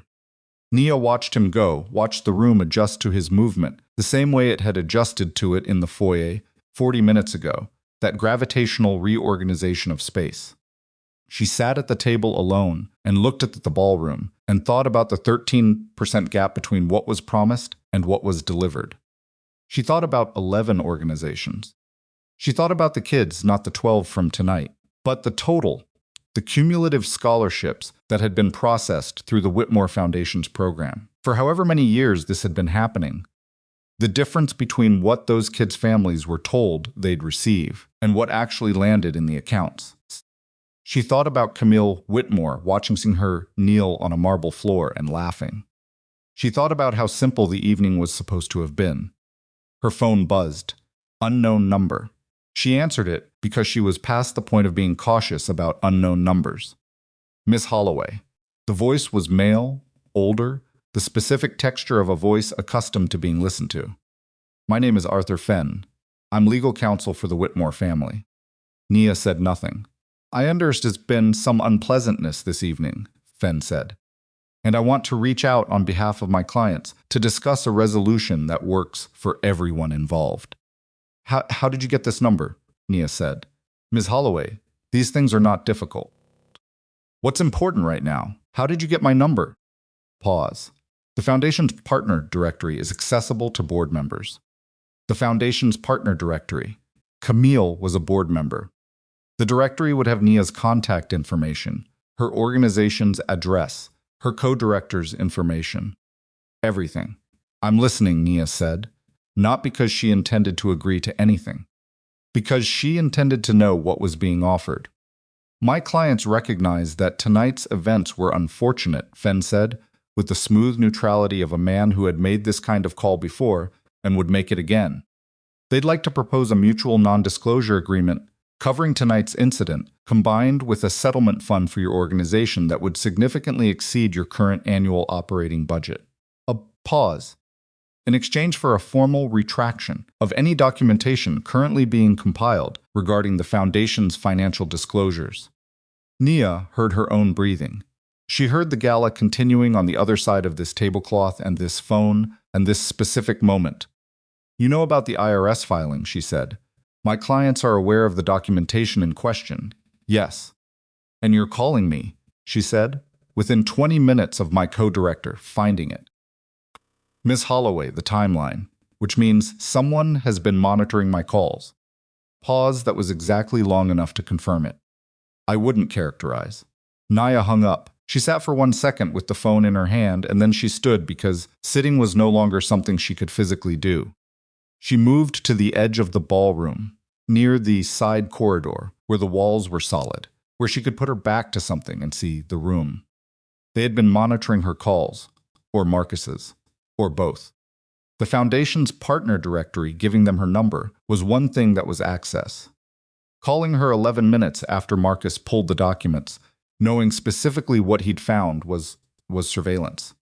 That was someone listening. She thought about Marcus in the office with the filing cabinet open, his phone in his hand, her voice on the other end, asking about IRS disclosures. She called him. It rang 4 times. 5. 6. Marcus did not pick up. She called again. 7 rings. Voicemail. Her heart did something specific. Not panic, she did not go to panic. She had trained herself over years not to go there first, but the cold, specific calculation of a person assessing a situation that has just changed dimensions. She called a 3rd time. Marcus picked up on the 2nd ring. Sorry, he said, breathing slightly fast. Someone knocked on the office door. Who? I don't. It was a building security guy. Said there was a report of someone leaving a door unsecured on our floor. It was nothing. I checked. The door was fine. Marcus. She kept her voice level. How much of our documentation have you photographed? Pause all of it. On my phone. Before I started packing. Email everything to the account we use for legal backups. Right now. Before you leave. Nia, what? Now, Marcus. Then get in the cab. She paused. And Marcus. If anyone else knocks on that door before you leave, you don't open it. Silence. Then, okay. His voice had gone to the specific register it went to when he understood that the situation had graduated past what he'd been told. Okay, sending now. She stood with the phone against her ear until she heard the send confirmation, heard him lock up, heard the sound of him moving toward the elevator. She stayed on the line. She listened to the lobby of their building through his phone speaker, listened to the street, listened to the door of a cab opening and closing, and his voice giving the Meridian Grand's address. I'm in, he said. I'll meet you in the lobby, she said. Come in through the main entrance. Don't stop. She hung up.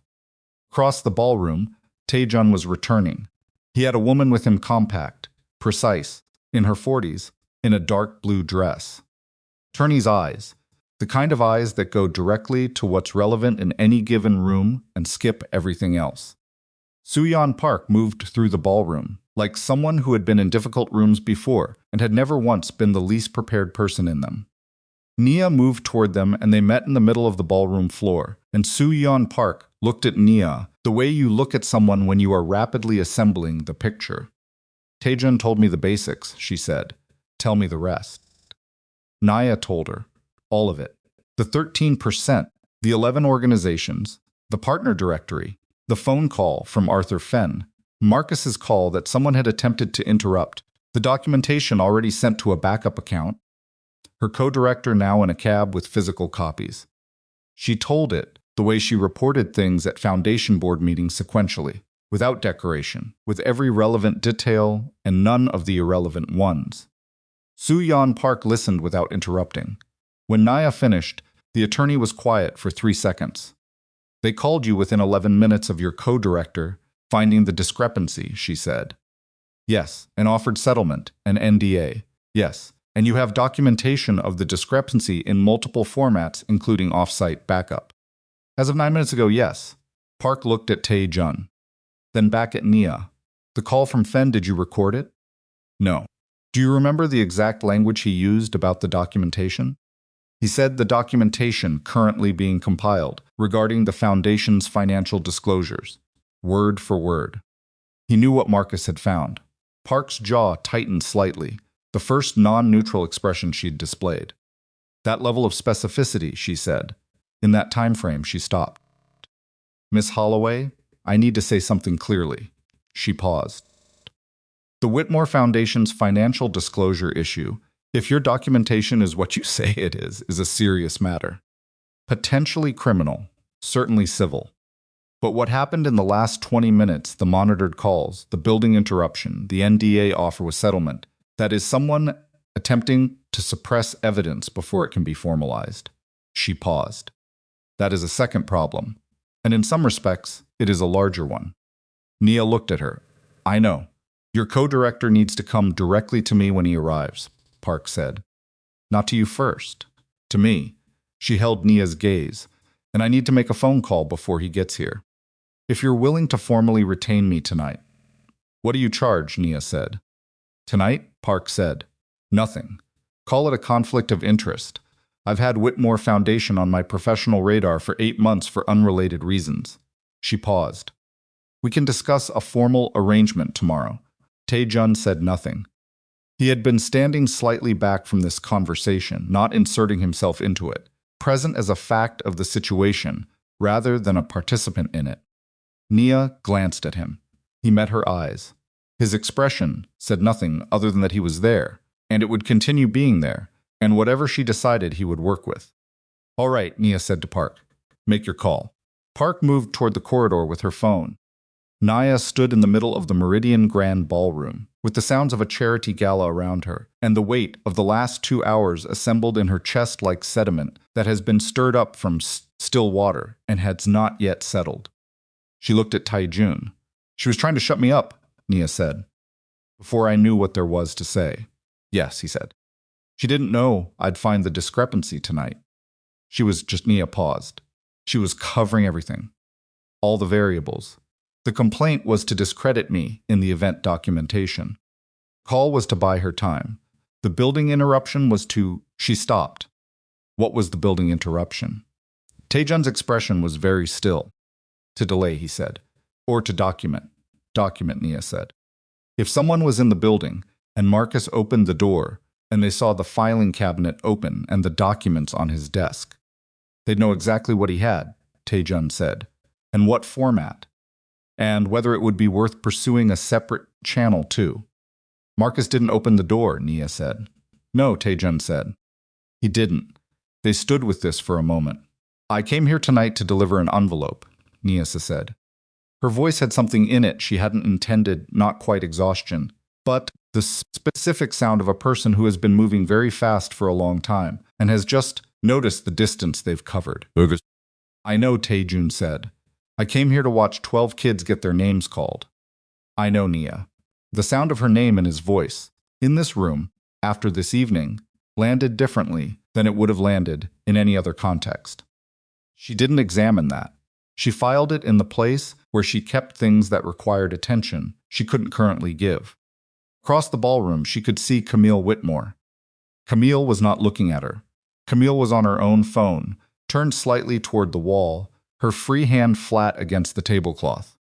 Her posture had a specific quality taut, not the ease she'd been performing earlier, The performance gone entirely now, replaced by something that looked from across a ballroom full of oblivious people, eating their charity gala dinners, remarkably like fear.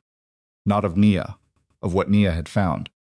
And Nia understood, looking at Camille Whitmore's rigid spine and her flat hand, and her phone pressed too tightly against her face, that this was no longer an evening about a woman in a navy dress being humiliated at a hotel entrance. It hadn't been for at least an hour. This was a woman who had spent 3 years building structures inside a charitable foundation, a structure of numbers, of disclosed and undisclosed percentages, of administrative fees that appeared one way on partnership documents and another way on federal filings, and who had walked into her own event tonight and encountered the one variable she had not accounted for. Not Tae-Jun. Nia. Nia, who funded children's scholarships anonymously. Nia, who kept physical copies of every document. Nia, who had a co-director who stayed late and knew how to read an IRS filing. Nia, who had spent 2 years operating in good faith inside a system that had been quietly extracting value from the mission she had organized her life around, and who was now standing in the middle of that system's annual celebration with an attorney on the phone in the corridor and physical documentation in a cab on the way from Harlem. Camille lowered her phone. She turned toward the room. She found Nia immediately. No searching, no scanning, direct. Like she'd known exactly where Nia was. And for the second time that evening, they looked at each other across a room. But this time, the calculation in Camille's eyes was different. This time there was no performance, no social confidence, no carefully managed smiles designed to communicate someone's place in a hierarchy. This time, what Nia saw in Camille Whitmore's face was the raw and specific look of a person who has recognized too late that the woman they underestimated was the one person in this building they could not afford to have looked closely at anything. And Nia had looked. Richard Whitmore appeared at his daughter's side. He leaned toward her and said something. Camille shook her head once, short and sharp. He said something else, lower. She turned away from him. He reached for her arm, and she pulled it free without looking at him, a motion so sharp it was almost violent. And Richard Whitmore stood at his own table in his own foundation's event, with his hand in the air where his daughter's arm had just been. And the expression of a man arriving, finally, the understanding that the thing he has been managing for his daughter for years has grown into something he can no longer manage. Soo-yeon Park came back from the corridor. "My call is made," she said. "We have a 40-minute window before Marcus arrives." She looked at Nia. "I need to tell you something before he gets here. Something that changes the scope of what we're dealing with." Nia turned fully toward her. Park held her gaze. "The unrelated matter I mentioned. The one that had Whitmore Foundation on my radar for 8 months." She paused. "It wasn't the overhead discrepancy. It was a separate pattern, irregular distributions from the scholarship fund to a shell company registered in Delaware. Quarterly payments, consistent amounts, going back 4.5 years." She paused. "The shell company's registered agent is a law firm. The law firm's primary client on record is a real estate holding entity." Another pause. "The holding entity is Whitmore Development." The ballroom continued. Champagne and conversation and a string quartet beginning somewhere near the stage. "They were pulling scholarship money into their own development fund," Nia said. "It appears so," Park said. "And if your documentation adds a 13% overhead discrepancy to that pattern, we are no longer talking about a disclosure error." She met Nia's eyes. "We are talking about a sustained, systematic fraud against a charitable scholarship fund." Nia stood in the middle of a charity gala and felt the full weight of the evening arrange itself around this sentence like iron filings around a magnet. 12 children, 45 minutes ago, standing on a stage, receiving awards from a foundation that had been redirecting money meant for children like them into a real estate development fund for 4.5 years. "How much?" Nia said. Park's expression did not flinch. "Based on the patterns I've identified over 8 months," she said, "and assuming the overhead discrepancy your co-director found applies across the contributing partner pool, the total diversion is in the range of..." She said a number, and Nia Holloway, who had been calm through all of it, through the foyer and the purse on the floor and the security corridor, and the footage on the ballroom screens, and the formal complaint, and the lawyer's phone call, and her co-director's unanswered phone felt. Calm crack, just slightly, just at the edges, the way very old glass cracks when the temperature changes too fast. Not because of the number, because of the children. Because of the 12 kids on a stage an hour ago who thought they were being celebrated by people who cared about their futures, who had no idea that the fund their scholarships came from had been quietly robbed for 4.5 years, who had stood in a spotlight and looked out at a room full of people applauding, and had not known, could not have known that the applause belonged to a performance. "Okay," Nia said. Her voice was steady. She made it steady. "Okay," she said again. "Then we're not managing a disclosure issue anymore." "No," Park said. "And we're not managing tonight's incident anymore." "No," Park said. "We're building a case," Nia said. Park looked at her with the specific expression of an attorney, recognizing that the person across from her has arrived at the necessary understanding without requiring further convincing. "Yes," she said. Nia looked at Tae-Jun. He was watching her with an expression she could not fully read, which was unusual. She had gotten fairly good at reading him. But what was in his face in this moment was something layered, something that had depth in it, something that was not simply the cold control of the man who had walked through a hotel foyer and told security not to touch a woman on her knees. There was something behind that, something that she did not have time to examine right now, but that she registered, stored, and set aside for a later moment when the immediate crisis was not requiring every piece of available attention she possessed. "Marcus lands in 22 minutes, she said. "Tell me what we need to have ready when he walks in."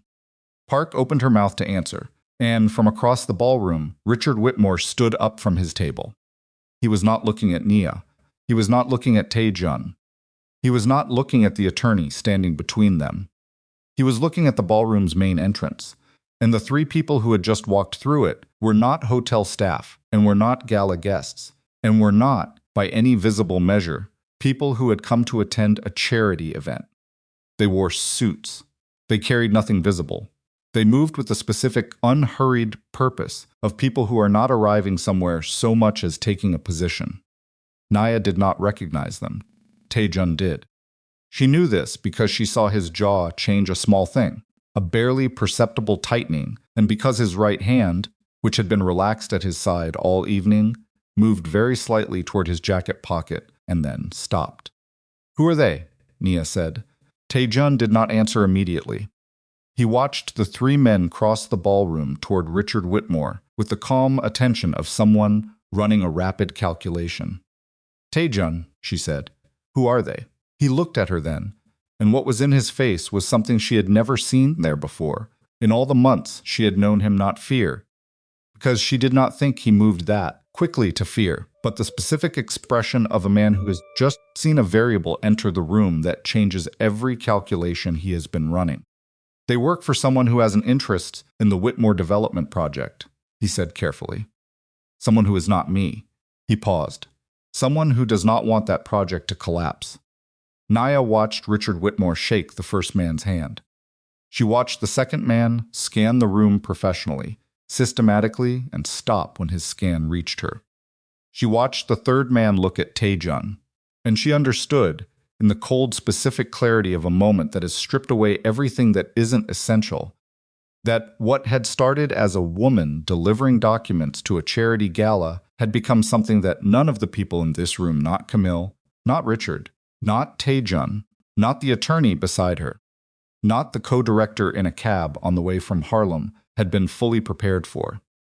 And the only question remaining was whether the documentation Marcus was carrying in a cab across Manhattan would arrive before whatever was about to happen in this ballroom made that documentation irrelevant.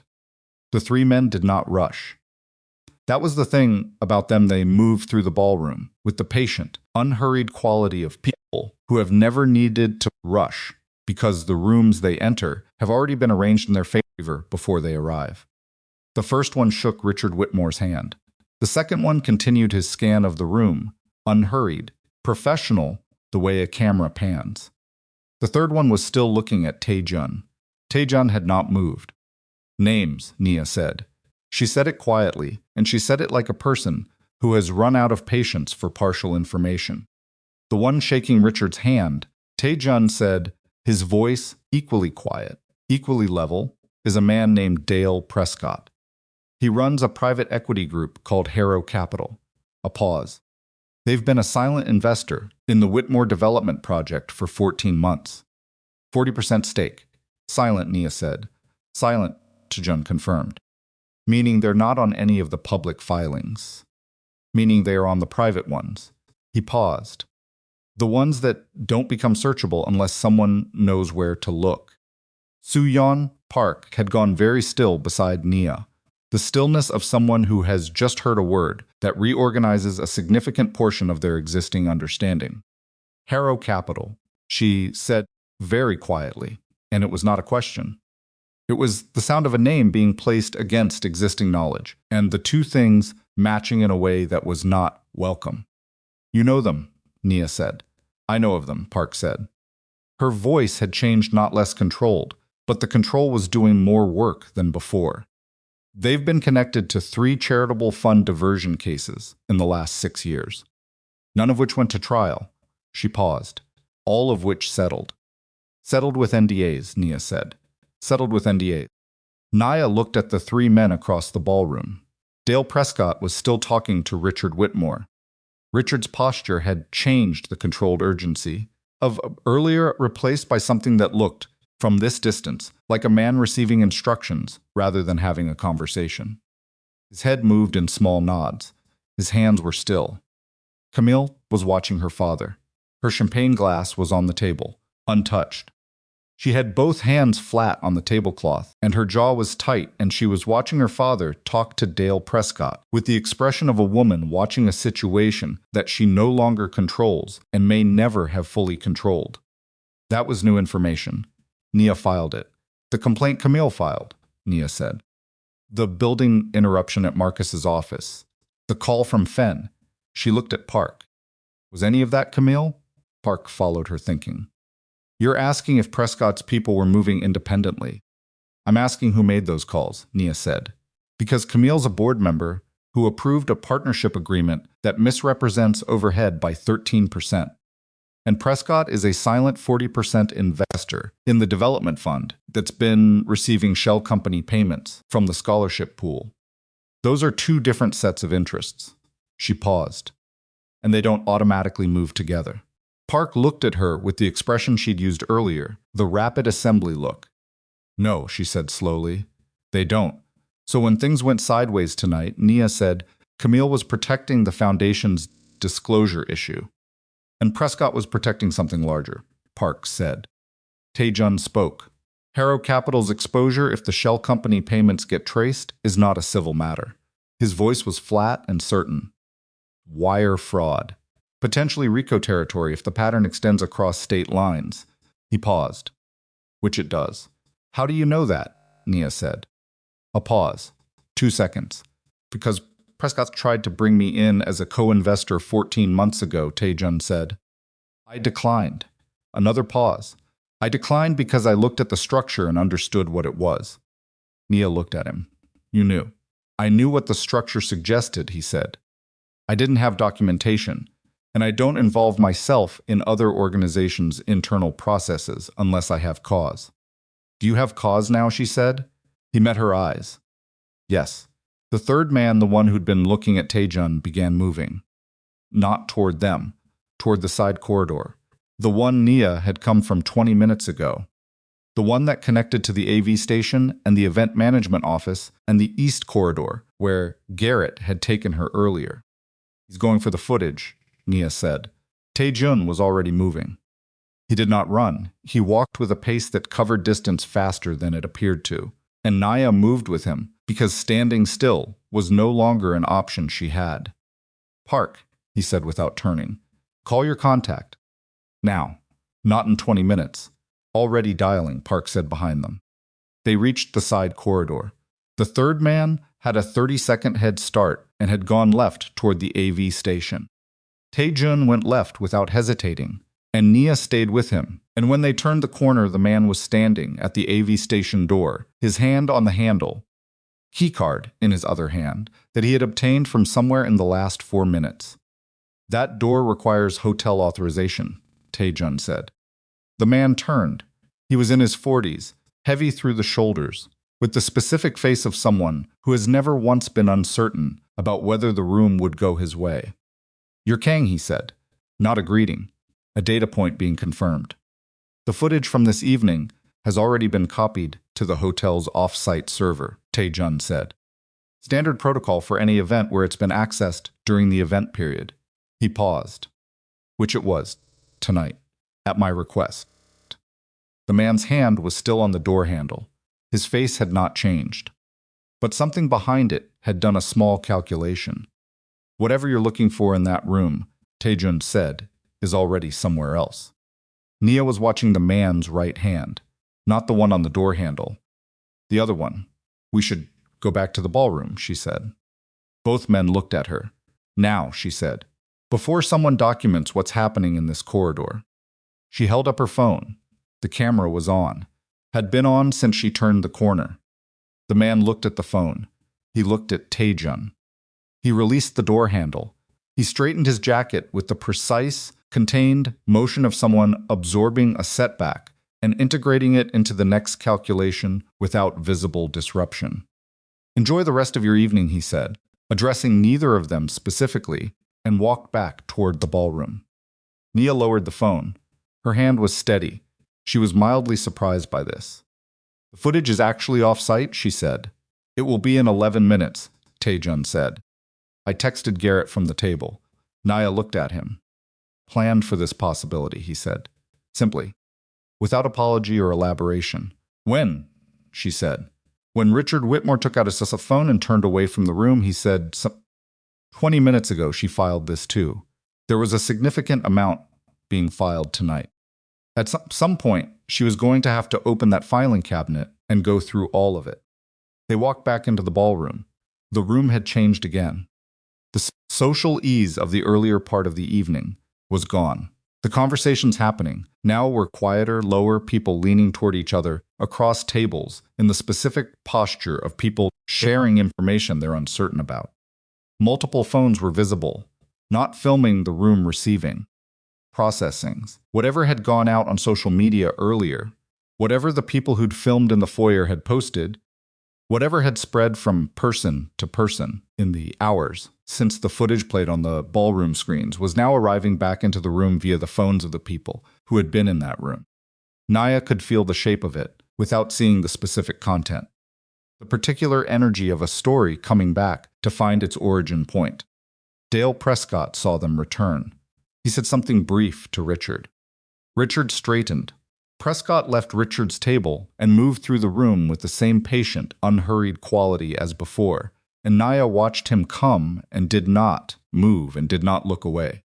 He stopped in front of them.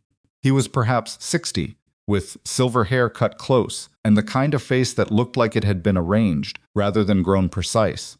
Deliberate, nothing out of place. He looked at Tae-Jun first, then at Nia. His eyes on Nia had a quality she recognized. The specific quality of someone who is performing the act of seeing you for the first time while actually reassessing something they have already thought carefully about. "Miss Holloway," he said, "I've heard a great deal about you this evening." "I don't know anything about you," Nia said. "Which I understand is the arrangement you prefer." Something moved in his face, too small to call an expression.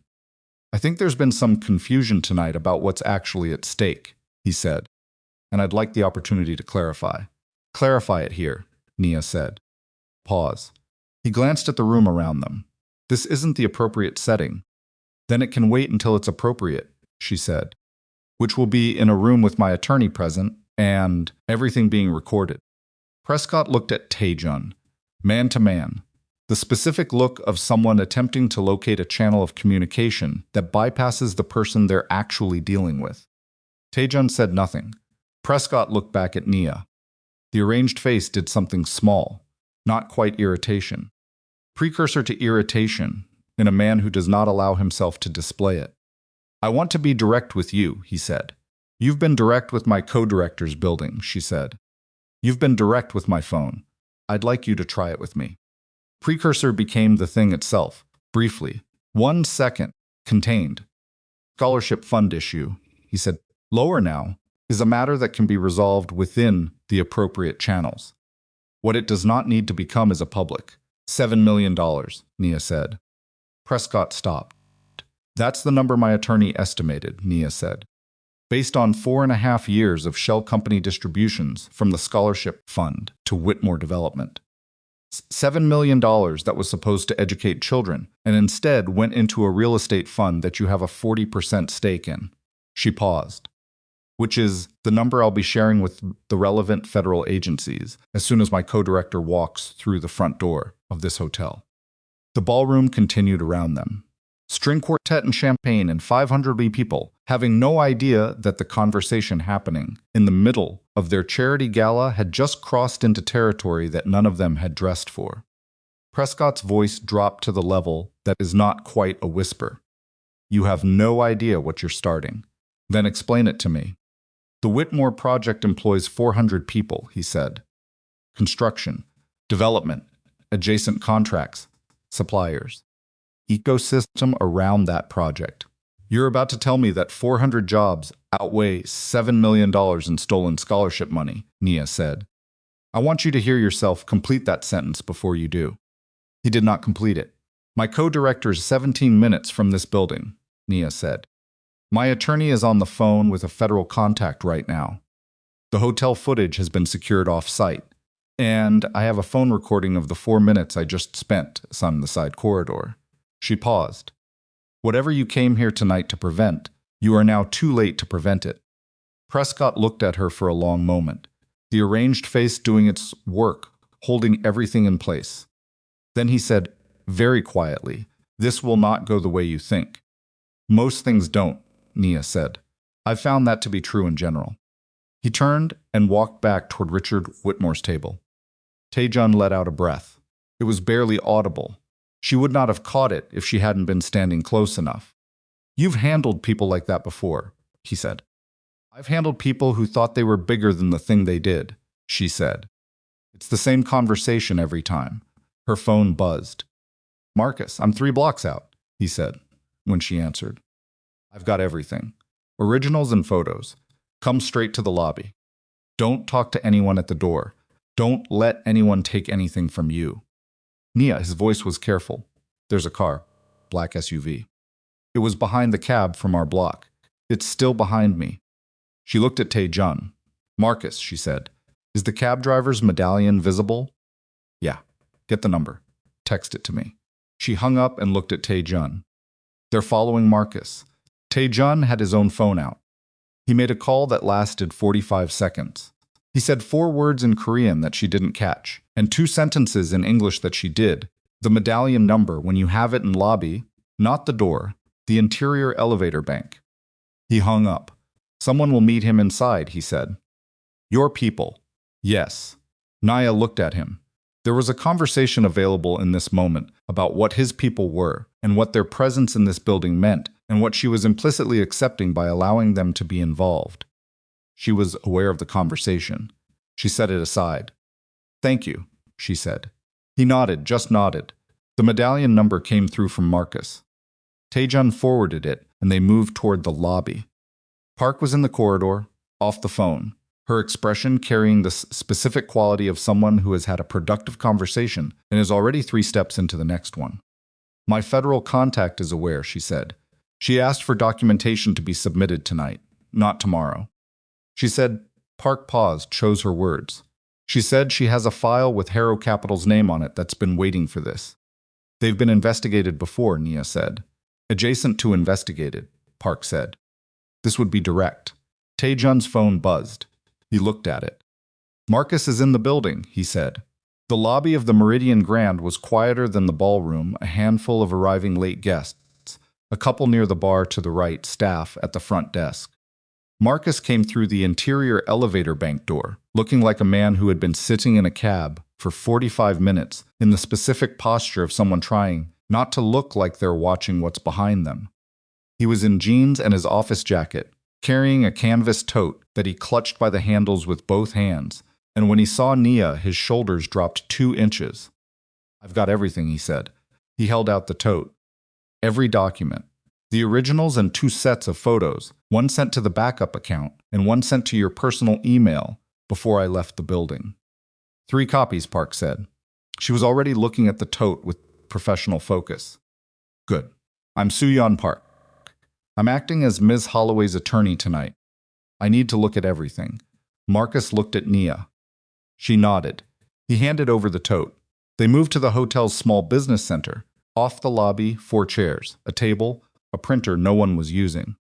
Park spread the documents on the table and went through them with a speed that communicated expertise, not skimming, but absorbing, her eyes moving across numbers and dates with the trained efficiency of someone who can read a financial document the way other people read a paragraph. Marcus sat across from Nia. "What happened in there?" he said. She told him. Brief, sequential, no more and no less than what he needed. When she finished, Marcus sat with it for a moment. He had a specific expression she recognized, the expression of a man who has been doing good work for 3 years under the assumption that the system around that work was operating in good faith, understanding that it wasn't. "The kids," he said. "Yes," she said, "the actual scholarship amounts." "The kids have been getting less than promised," she said, "for at least 2 years, possibly longer." Marcus put both hands flat on the table.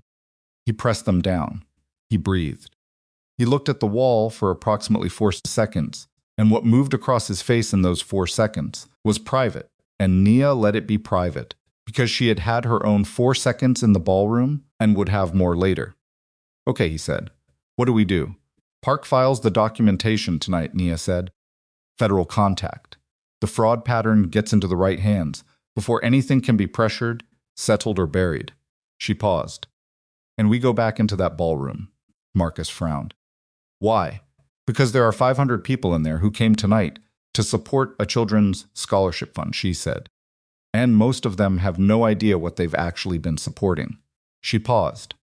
"They're going to find out. I'd rather they find out, while there's still a chance to do something about it, than tomorrow morning from a headline."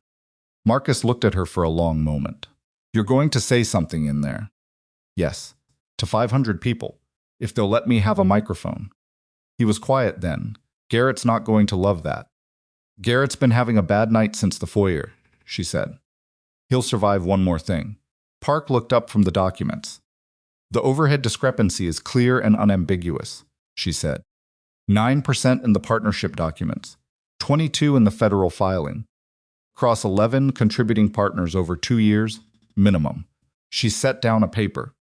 "I'm also seeing 3 quarterly distributions to an entity called Meridian Scholar LLC. That's the shell company. The distributions are consistent, same amount, same date range each quarter, and they don't appear in any of the charitable fund disclosures." "Can you file tonight?" Nia said. "I need 40 minutes, Park said. "I need to photograph everything and submit a preliminary to my contact. 40 minutes, and I can have this in federal hands before midnight." "You have 35, Nia said. "I need 5 minutes after that." Park looked at her. "For the microphone." "For the microphone," Nia confirmed. Park picked up her phone and began photographing documents with the systematic precision of someone who has done exactly this before and knows exactly how to do it correctly. Nia stood up. She walked back to the lobby. She stood near the front desk for a moment, looking at the entrance, the same entrance she'd walked through 2 hours ago with a manila envelope and a reasonable expectation of a simple evening. The marble floor, the height of the ceiling, the flowers that still smelled the same as they had at 7:45. She thought about her mother, Loretta, who had cleaned rooms like these ones, who had stood in lobbies like this one in a different capacity, in a different uniform, in a version of this building where the people who moved through it were not the people she was. She thought about what her mother would say if she were standing here right now. She thought about it and almost smiled and then didn't, because the moment wasn't one for almost smiling, but she held the warmth of it, the specific warmth of knowing exactly what a person would say, and she let it do what it did, and then she put it away. She went back to the ballroom. Garrett was near the stage. He saw her, and his expression cycled through several things rapidly and settled on something that was trying very hard to be professional composure. "Miss Holloway," he said. "I need the microphone," she said. 5 minutes. Before the event closes. He looked at her. Then at the room. Then at Nia again. "Miss Holloway, the program is—" "5 minutes," she said. "And I'd suggest you give it to me voluntarily. Because the alternative is that the information I'm about to share reaches this room in some other way, and the hotel's management of this evening becomes part of the story rather than adjacent to it." She paused. "Your choice." Garrett looked at her for a long moment. The man who made a calculation in a foyer 2 hours ago and made it wrong. He was making another one now. 5 minutes, he said. He walked toward the stage. Nia moved back to the edge of the room and looked for Tae-Jun. He was near the bar, standing, watching the room, with that specific quality of contained attention. Their eyes met across the ballroom. He moved toward her. "Park is filing in 30 minutes, she said. "I'm taking the microphone after." He looked at her with that layered expression. She still hadn't had time to read properly. "Do you know what you're going to say?" "No," she said. "I'm going to say the thing that needs to be said and find out what it is when I'm saying it." Pause. "That's not a strategy. It's the only one I have left," she said. He was quiet. "Then Prescott is still in the room." "I know. His people are still in the room." "I know." "If you take that microphone," he said carefully, "and say what I think you're going to say, tonight becomes something none of them can contain. The settlement option, the NDA, the procedural routes, all of it goes away. Because you'll have said it publicly, in a room with 500 witnesses, many of whom have had their phones out all evening." "I know," she said, "and you're prepared for what comes after that." She looked at him directly. "Are you asking me not to do it?" "No," he said, without hesitation. "Then stop describing it to me like it's a warning and tell me if there's anything I need to know before I walk up there." Another pause. Shorter this time. "Prescott will not accept this quietly," he said. "After tonight, he will find ways to complicate things. For your organization, for your funding. He has channels I can't fully predict." "Is that you telling me to be afraid?" she said. "It's me telling you the full picture," he said. "So when you make this choice, you're making it with everything visible." Nia looked at him. This man who had walked through a hotel foyer 2 hours ago at something that looked like casual pace and said 3 words that stopped a room. This man who had known what the Whitmore development structure was 14 months ago and had declined to be part of it and had never mentioned it until tonight when the room required it. This man who had sent her a text about a microphone and told her what she already deserved to hear. "The full picture," she said, "includes 12 kids who stood on that stage tonight, thinking they'd received what they were promised." She paused. "I'm aware of the rest of it." He held her gaze. "I know you are," he said.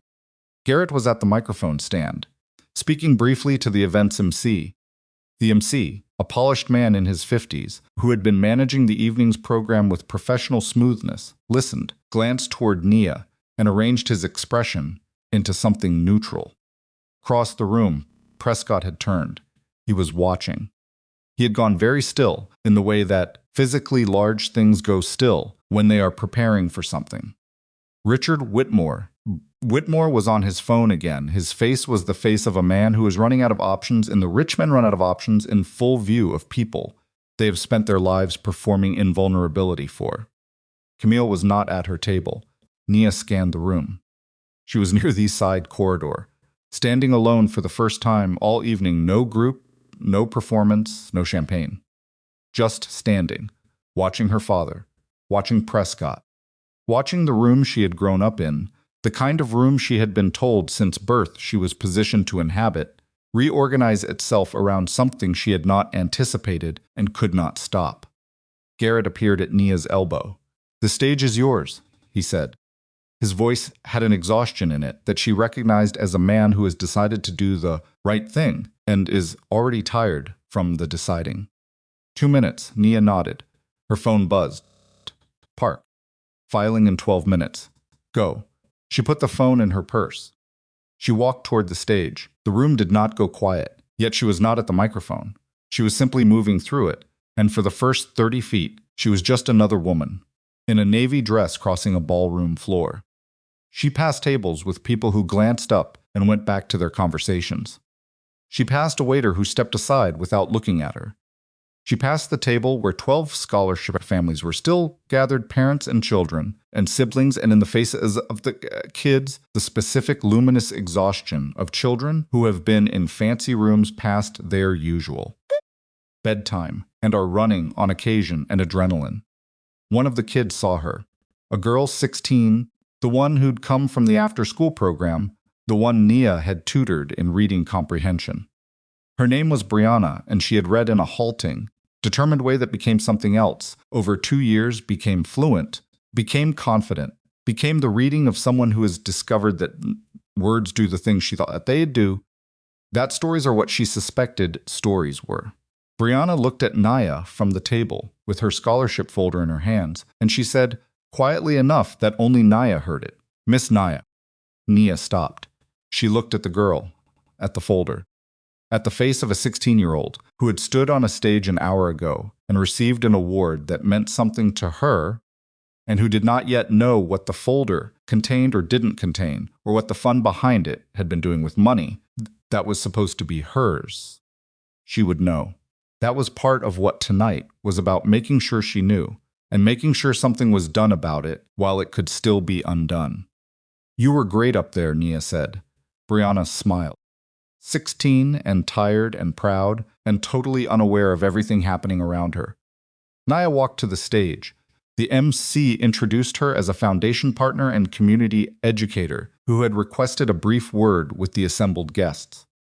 The introduction was careful and gave nothing away. Then the microphone was in front of her, and the room was looking at her, and she looked back at it. 500 people, the lights of the Meridian Grand Ballroom, the scholarship banners on the walls, the families of 12 children in the front section. Prescott was watching from the left side of the room, arms loose at his sides, expression held in place. Richard Whitmore had lowered his phone. Camille was still near the corridor, still alone. Tae-Jun was at the back of the room, standing because he had not sat back down, and he was the only person in the room who was not watching Nia with curiosity or tension or calculation. He was watching her the way you watch something when you are not worried about the outcome because you already know the quality of the thing performing it. Nia looked out at the room. She thought about what she was about to do. She thought about the 12% difference between what was promised and what was taken. She thought about Brianna's folder and her reading comprehension and the Tuesday afternoons and the way she'd looked on the stage. She thought about her mother saying you walk in anyway and you stand up straight. She was standing straight. She opened her mouth and she said the first sentence of the thing that needed to be said, and the room went very quiet, and in that quiet, the only sounds were the distant traffic of the city below, and the hum of the ballroom's ventilation breath, and the small sharp intake of breath from Richard Whitmore's table when the first sentence landed in the room. Understood what the next 4 minutes were going to contain. Prescott moved. Just a step. Just one step, shifting his weight forward. The involuntary forward lean of a man who is about to move and is restraining it. Tae-Jun, from the back of the room, looked at Prescott. Prescott stopped. And Nia Holloway stood at the microphone in the Meridian Grand Ballroom, in the dress she had put on that evening, in the quiet of her own apartment, the dress she had looked at herself in and thought, yeah, okay, this works. And she spoke. She did not begin with the money. That surprised the room. She could feel it, the collective anticipatory lean of 500 people expecting an accusation, a number, an explosion, and getting instead something quieter. Something that made the room have to adjust the way it was listening. "I came here tonight," Nia said, "to deliver an envelope." Her voice was steady, not performed steady, the real kind, the kind that comes from being too far past, pretending to have the energy for it. Inside that envelope were scholarship confirmation letters for 12 students. Kids I've worked with. Kids who sat across from me at folding tables in a room with bad lighting and told me what they wanted to be when they grew up and trusted me when I told them that it was possible. She paused. Why I was here. That was the whole of it. The room was very still. What happened when I walked through the door of this hotel tonight, most of you have seen. The footage played on these screens an hour ago, and I'm not going to describe it again because I don't need to, and you don't need to hear it a second time. Another pause. What I need to tell you is what I found out after that footage played. Because that's the part that isn't on any screen yet. She looked out at the room. She looked at the scholarship families. In the front section, the parents, the kids, Brianna with her folder. She looked at those faces specifically because they were the reason she was standing at this microphone, and she needed to hold on to the reason while she said what came next. The Whitmore Foundation has been misrepresenting its administrative overhead in its partnership agreements, she said. Every organization that contributed to this scholarship fund was told that 9% of contributions went to administrative costs. The foundation's federal filing report's 22%. She let that sit for 3 seconds. That 13% gap across 11 contributing organizations over a minimum of 2 years represents a significant sum that was taken from this scholarship fund under a false disclosure. The room moved. Not physically, people didn't stand or shout. Quality of the silence changed, the way the quality of water changes when the temperature drops. She could feel the precise moment when the information crossed from abstract to personal in the people who had written checks to this foundation. The moment when they each did their own arithmetic. There is a second matter, Nia said, more serious. My attorney has identified a pattern of quarterly distributions from the Scholars Fund to a shell company that routes money into a private real estate development fund. This has been occurring for approximately 4.5 years. The total estimated diversion is in the range of $7 million. Richard Whitmore pushed back from his table. He did not stand fully, he half stood, the motion of a man whose body has decided to move before his mind has finished deciding what to do about it. Then he stopped himself, sat back down. The motion had been visible to everyone within 30 feet of him, which included most of the room.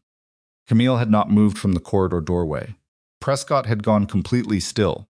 The stillness of a man running calculations so fast that the body gets left behind.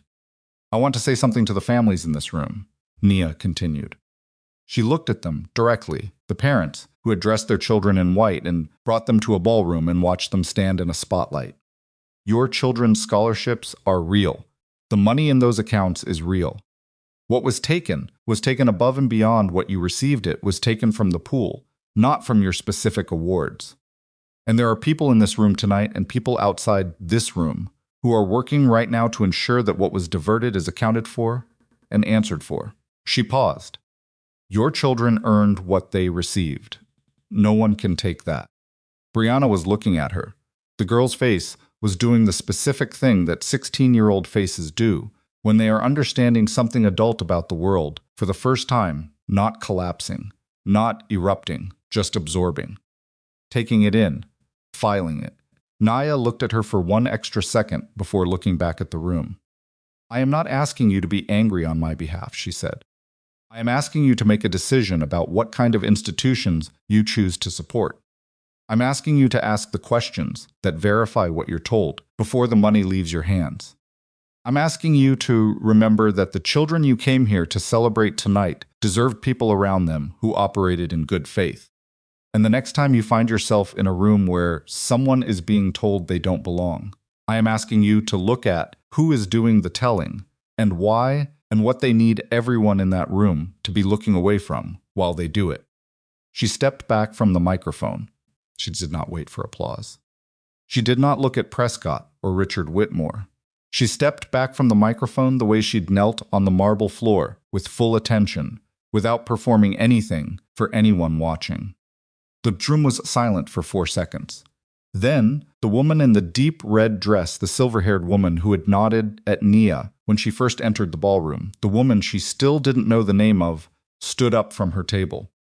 She didn't say anything. She just stood. 2 seconds later, the man beside her stood. Then a couple 3 tables back. Then someone near the wall. Then, in the specific cascading way of rooms where one person's choice gives other people permission to make theirs, the standing spread not the whole room. Not 500 people, but enough. Maybe 60, maybe 80. Standing in silence. Not applause. Something different. Something that didn't have a performance in it. Nia walked off the stage. She walked through the room toward the lobby, and she did not stop, and she did not look at the people who were standing or the people who weren't, and she did not slow down until she was through the ballroom doors. And in the corridor, where the carpet was quieter, and the sounds of the room were behind a wall. She stopped. She put one hand on the wall. She breathed. Just that. Just breathed. For 30 seconds, in the quiet of a hotel corridor, with the sounds of the city faintly audible through the glass somewhere above, she stood and breathed and let the last 2 hours exist in her body, the way they actually existed, not managed, not processed, not filed. Just there. Her eyes did not fill. She had expected them to, and they didn't. What she felt instead was a bone-level exhaustion, kind that doesn't come from physical effort, but from the sustained work of being present and clear and functional, through something that keeps demanding more of those things than seems reasonable. She heard footsteps, not Tae-Jun. She knew the sound of his footsteps. By now she had not realized until this moment that she knew that, but she did, and these were not them. These were faster, lighter, less certain. She turned. Camille Whitmore. She had come through the side door. She was alone.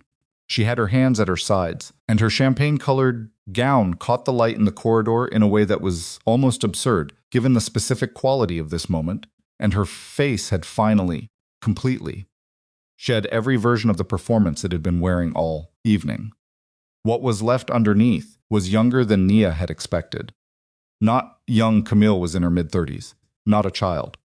But the face under the performance had a quality that the performance had been successfully concealing, a quality of something that had been arranged very carefully for a very long time and had just been required to stop arranging itself. They looked at each other in the corridor. Nia waited. "I didn't know about the shell company," Camille said. Nia said nothing. "I want you to know that," Camille said. Her voice was not the voice from the foyer. It was flatter, more tired. The overhead discrepancy. I approved the reporting structure 3 years ago. The development committee recommended it, and I signed off on it. But the Meridian Scholar distributions, the shell company, the routing into the development fund, she stopped. That was my father, and Prescott. I didn't know the structure existed until 6 months ago. And when you found out 6 months ago, Nia said. Camille looked at her. I should have reported it. Yes, Nia said. You should have. She stopped.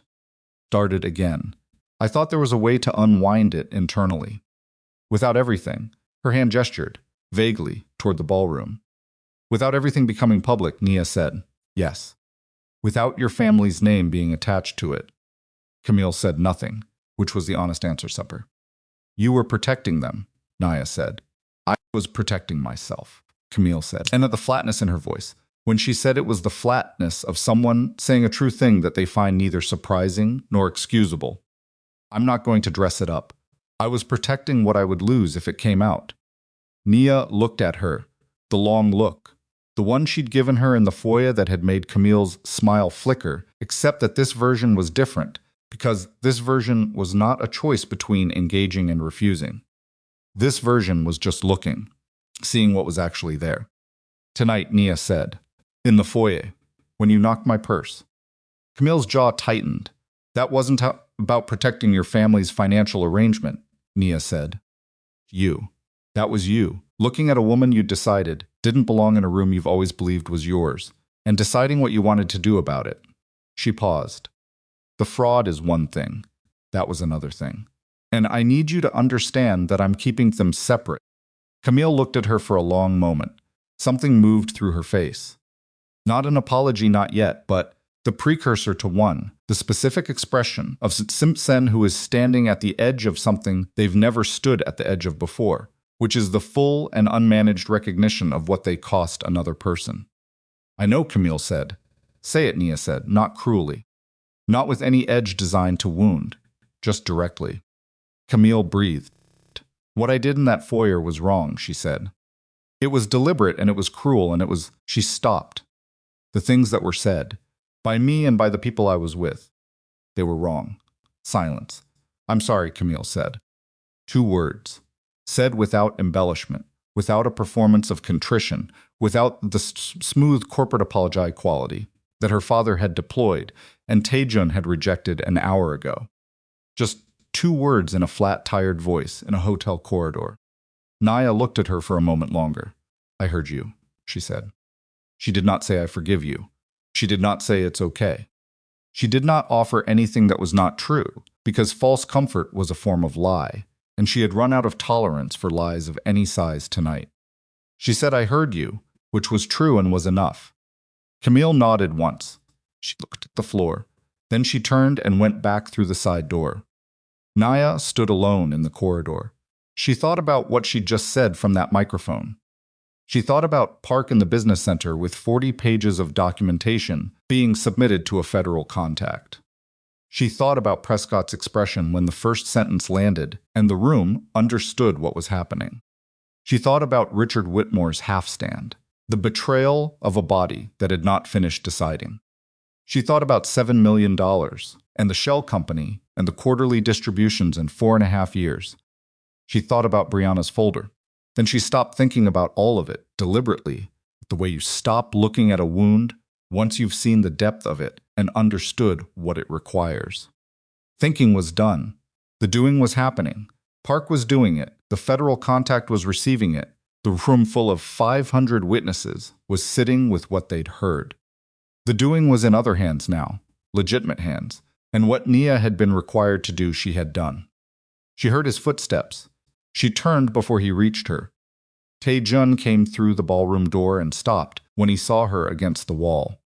He read her face. She watched him do it. The brief, precise reading, and whatever he saw there made him not say anything for a moment. "Park filed," he said finally, 20 minutes ago. "The preliminary is in federal hands." "Okay," Nia said. "Prescott left the building 4 minutes after your speech ended." People went with him. "Okay." Whitmore is still at his table. A pause. "He hasn't moved. He doesn't have anywhere to go yet," Nia said. "That comes later." Tae-Jun was quiet. He was doing the thing he sometimes did, which was stand in her vicinity without requiring her to do anything about his presence. She had noticed this about him early on and valued it, without knowing exactly how to articulate why. He did not need to be responded to. He was simply there, available if wanted, not demanding it. "You should know something," he said. She waited. "The woman in the red dress who stood up first," he said. "Her name is Eleanor Marsh. She runs an endowment fund that has been a contributor to the Whitmore Foundation scholarship program for 6 years. He paused. "She's also on the board of 3 major New York philanthropic institutions." Another pause. She came to find Park before Park finished filing. She brought her own documentation.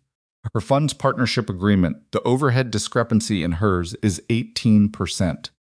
Nia absorbed this. She's been carrying this. She suspected something was wrong for 2 years, Tae-Jun said. She couldn't move on suspicion alone. Tonight gave her something to move on. He met her eyes. "You gave her something to move on." Nia thought about Eleanor Marsh standing up in a red dress while 60 other people decided whether to follow. The way a room changes when one person withstanding makes a choice. "How many will come forward?" Nia said. "Of the 11 contributing organizations?" Tae-Jun considered it. "I think most of them. Probably all of them, once the federal filing generates its own momentum." He paused. "The NDA option died when you took the microphone. Prescott can't buy his way out of 11 separate complainants and a federal inquiry." "Good," Nia said. The word came out simpler than she expected, less weighted. "Just good. Just the straightforward fact of it. There will be months of process," Tae-Jun said. "Hearings. Documentation. Your organization will be called to testify. You and Marcus both." "I know," she said. "It will be." He stopped. Chose a word carefully, difficult. "I know that too," she said. He was quiet again. "Then you didn't say the number." She frowned. "What?" From the stage. "You said approximately $7 million and then you moved on." He paused. "Every other person in your position tonight would have stayed on the number, would have let the room sit with it. You gave it once and went somewhere else." She thought about it. "The number was for the room," she said. "For the people who needed to understand scale. What came after it was for the kids." He looked at her. That layered expression again. the one she hadn't had time to read all evening. She had time now, standing in a hotel corridor with the immediate crisis in other hands, and the night winding toward its end, and she looked at it properly for the first time.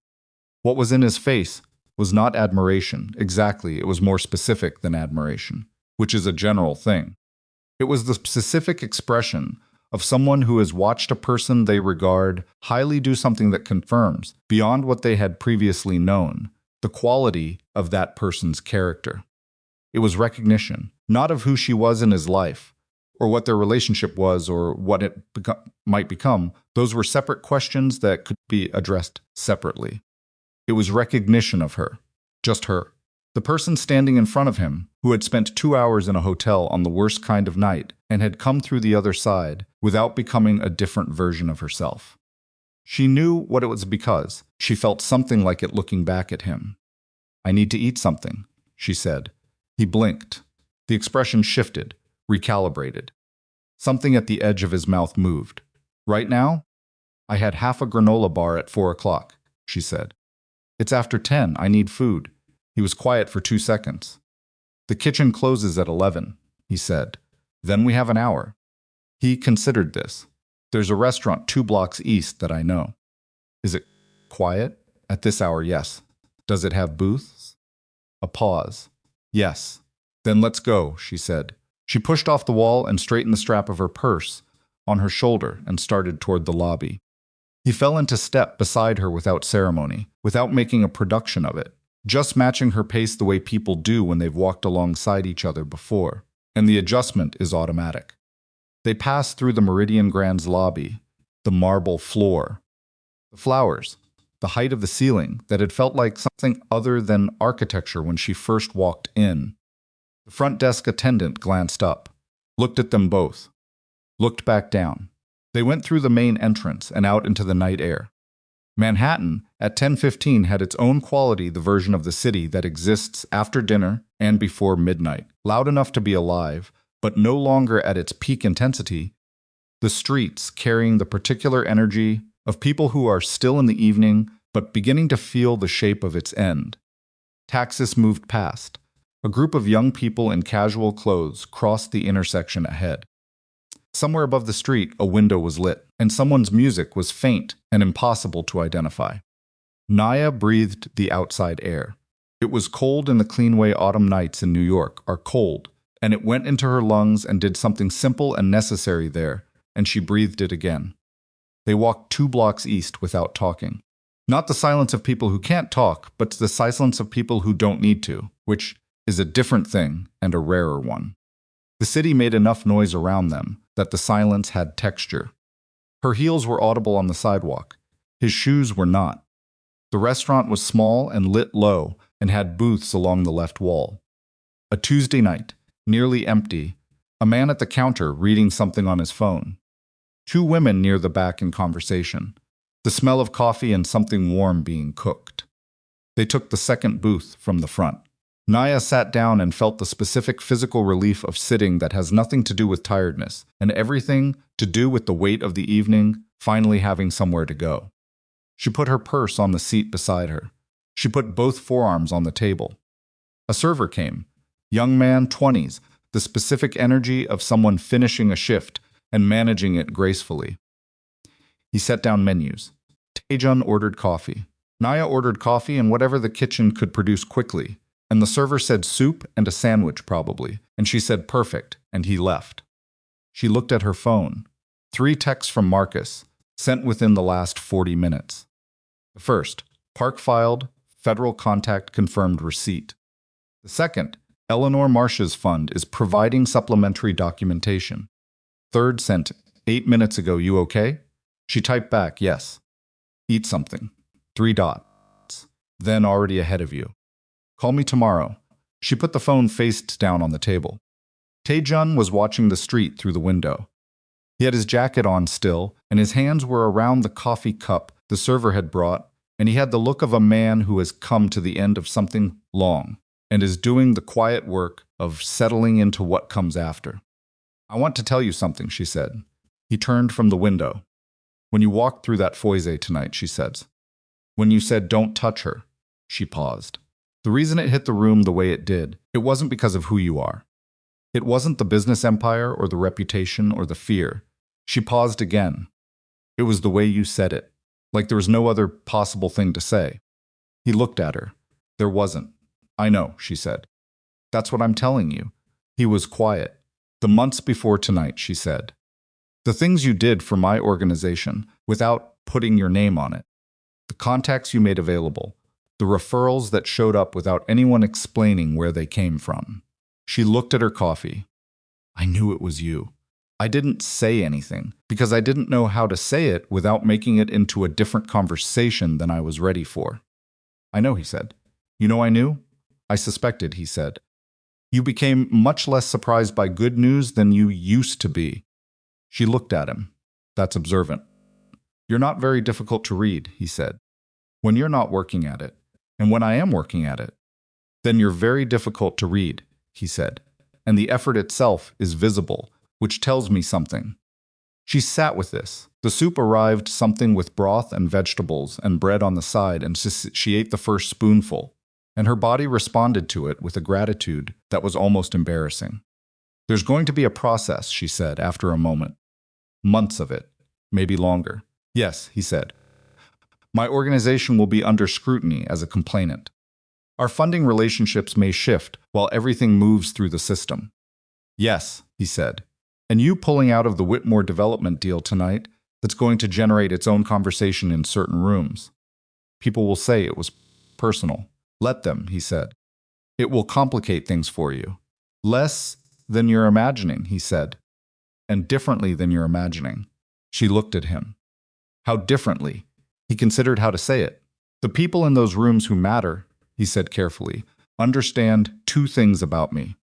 That I don't make business decisions based on personal feeling, and that when I withdraw from something, there's a reason that will become clear in time. He paused. Tonight's reason will become very clear. She ate more soup. The bread was good. She ate that too. What happens to the Whitmore Foundation, she said. The charitable operation will likely be dissolved or transferred to independent governance during the federal investigation, he said. The development project, without Harrow Capital's backing, and with the investigation generating its own press, will almost certainly collapse. Camille loses her board position and everything attached to it. He paused. Richard will have counsel, good counsels. There will be a long fight.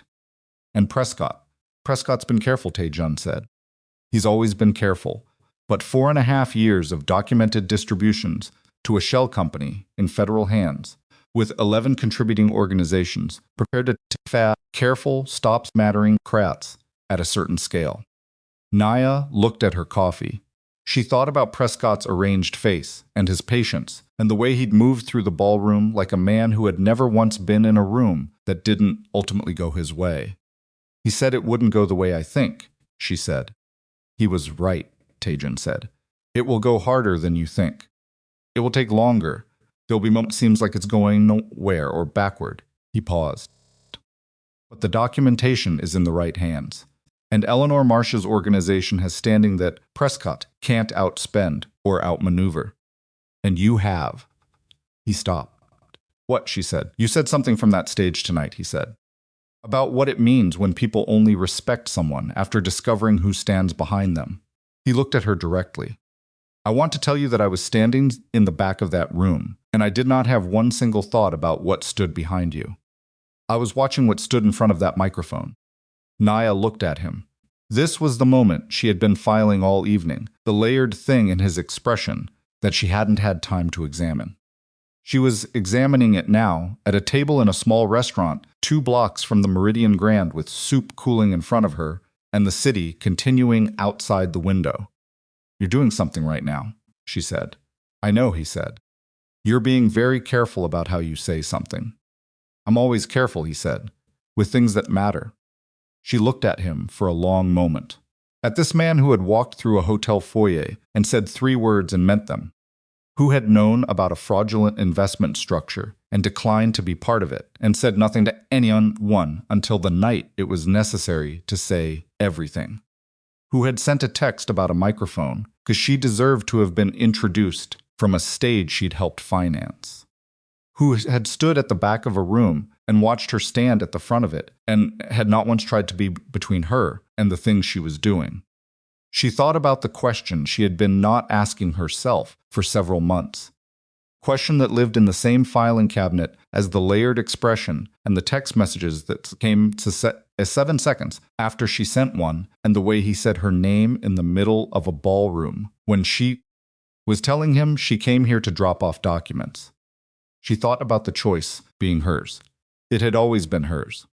That was the thing she needed to know before she made it. Not that he was powerful or feared, or that his investment empire could open doors or complicate lives. But that the choice, this one, in this restaurant at 10:40, on a night that had extracted more from her than any night in recent memory, belonged entirely to her. "Tell me the thing you're being careful about," she said. He held her gaze. "There's time," he said. "If you want there to be." "Time for what?" "For whatever this is," he said. "Between us. I'm not going to put a name on it tonight. You've had enough to manage for one evening." A pause. "But I want you to know that I'm not that tonight is not." He stopped. Tried again. This was, she realized, the first time all evening she had seen him not find his words immediately, and the small human imperfection of it did something specific to the part of her that had been managing and filing and organizing all night. "I know what tonight isn't," she said. "You don't have to explain it." He looked at her. "Then what do you need to know?" She thought about it.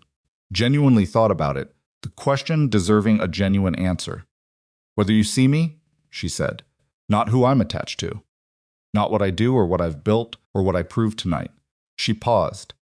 "Me." He didn't answer immediately. She had expected something fast. He was a fast thinker. She knew this, and the pause surprised her. Then she understood what the pause was. He was not searching for the right words. He was making sure the right words were the true ones. "So, I saw you," he said, 8 months ago, standing in the rain on a Monday night, helping a man you'd never met who had fallen on the sidewalk. You didn't look around to see if anyone was watching. You didn't take out your phone. You just helped. And when my people arrived and tried to give you something for it, you said you were just doing what anyone would do." He paused. "I know that's not true. I've seen a lot of people in a lot of situations. What anyone would do and what you did are not the same thing." She looked at him. "I see you, Nia," he said. "I have for 8 months. Tonight just..." He paused. "Tonight showed me the parts I hadn't seen yet."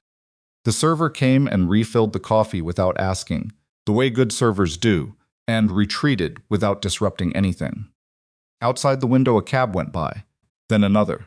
The light at the intersection changed from red to green to red again. Nia picked up the coffee cup. She held it in both hands the way she held things she was thinking about. She looked at the table, and then at the window, and then at him.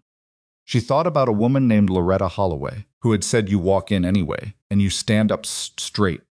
She thought about 12 kids in white dresses and borrowed jackets standing in a spotlight. She thought about the envelope she had walked into the Meridian Grand with, and the marble floor, and the photograph of her mother, and the 4 seconds of silence after 3 words spoken across a crowded room.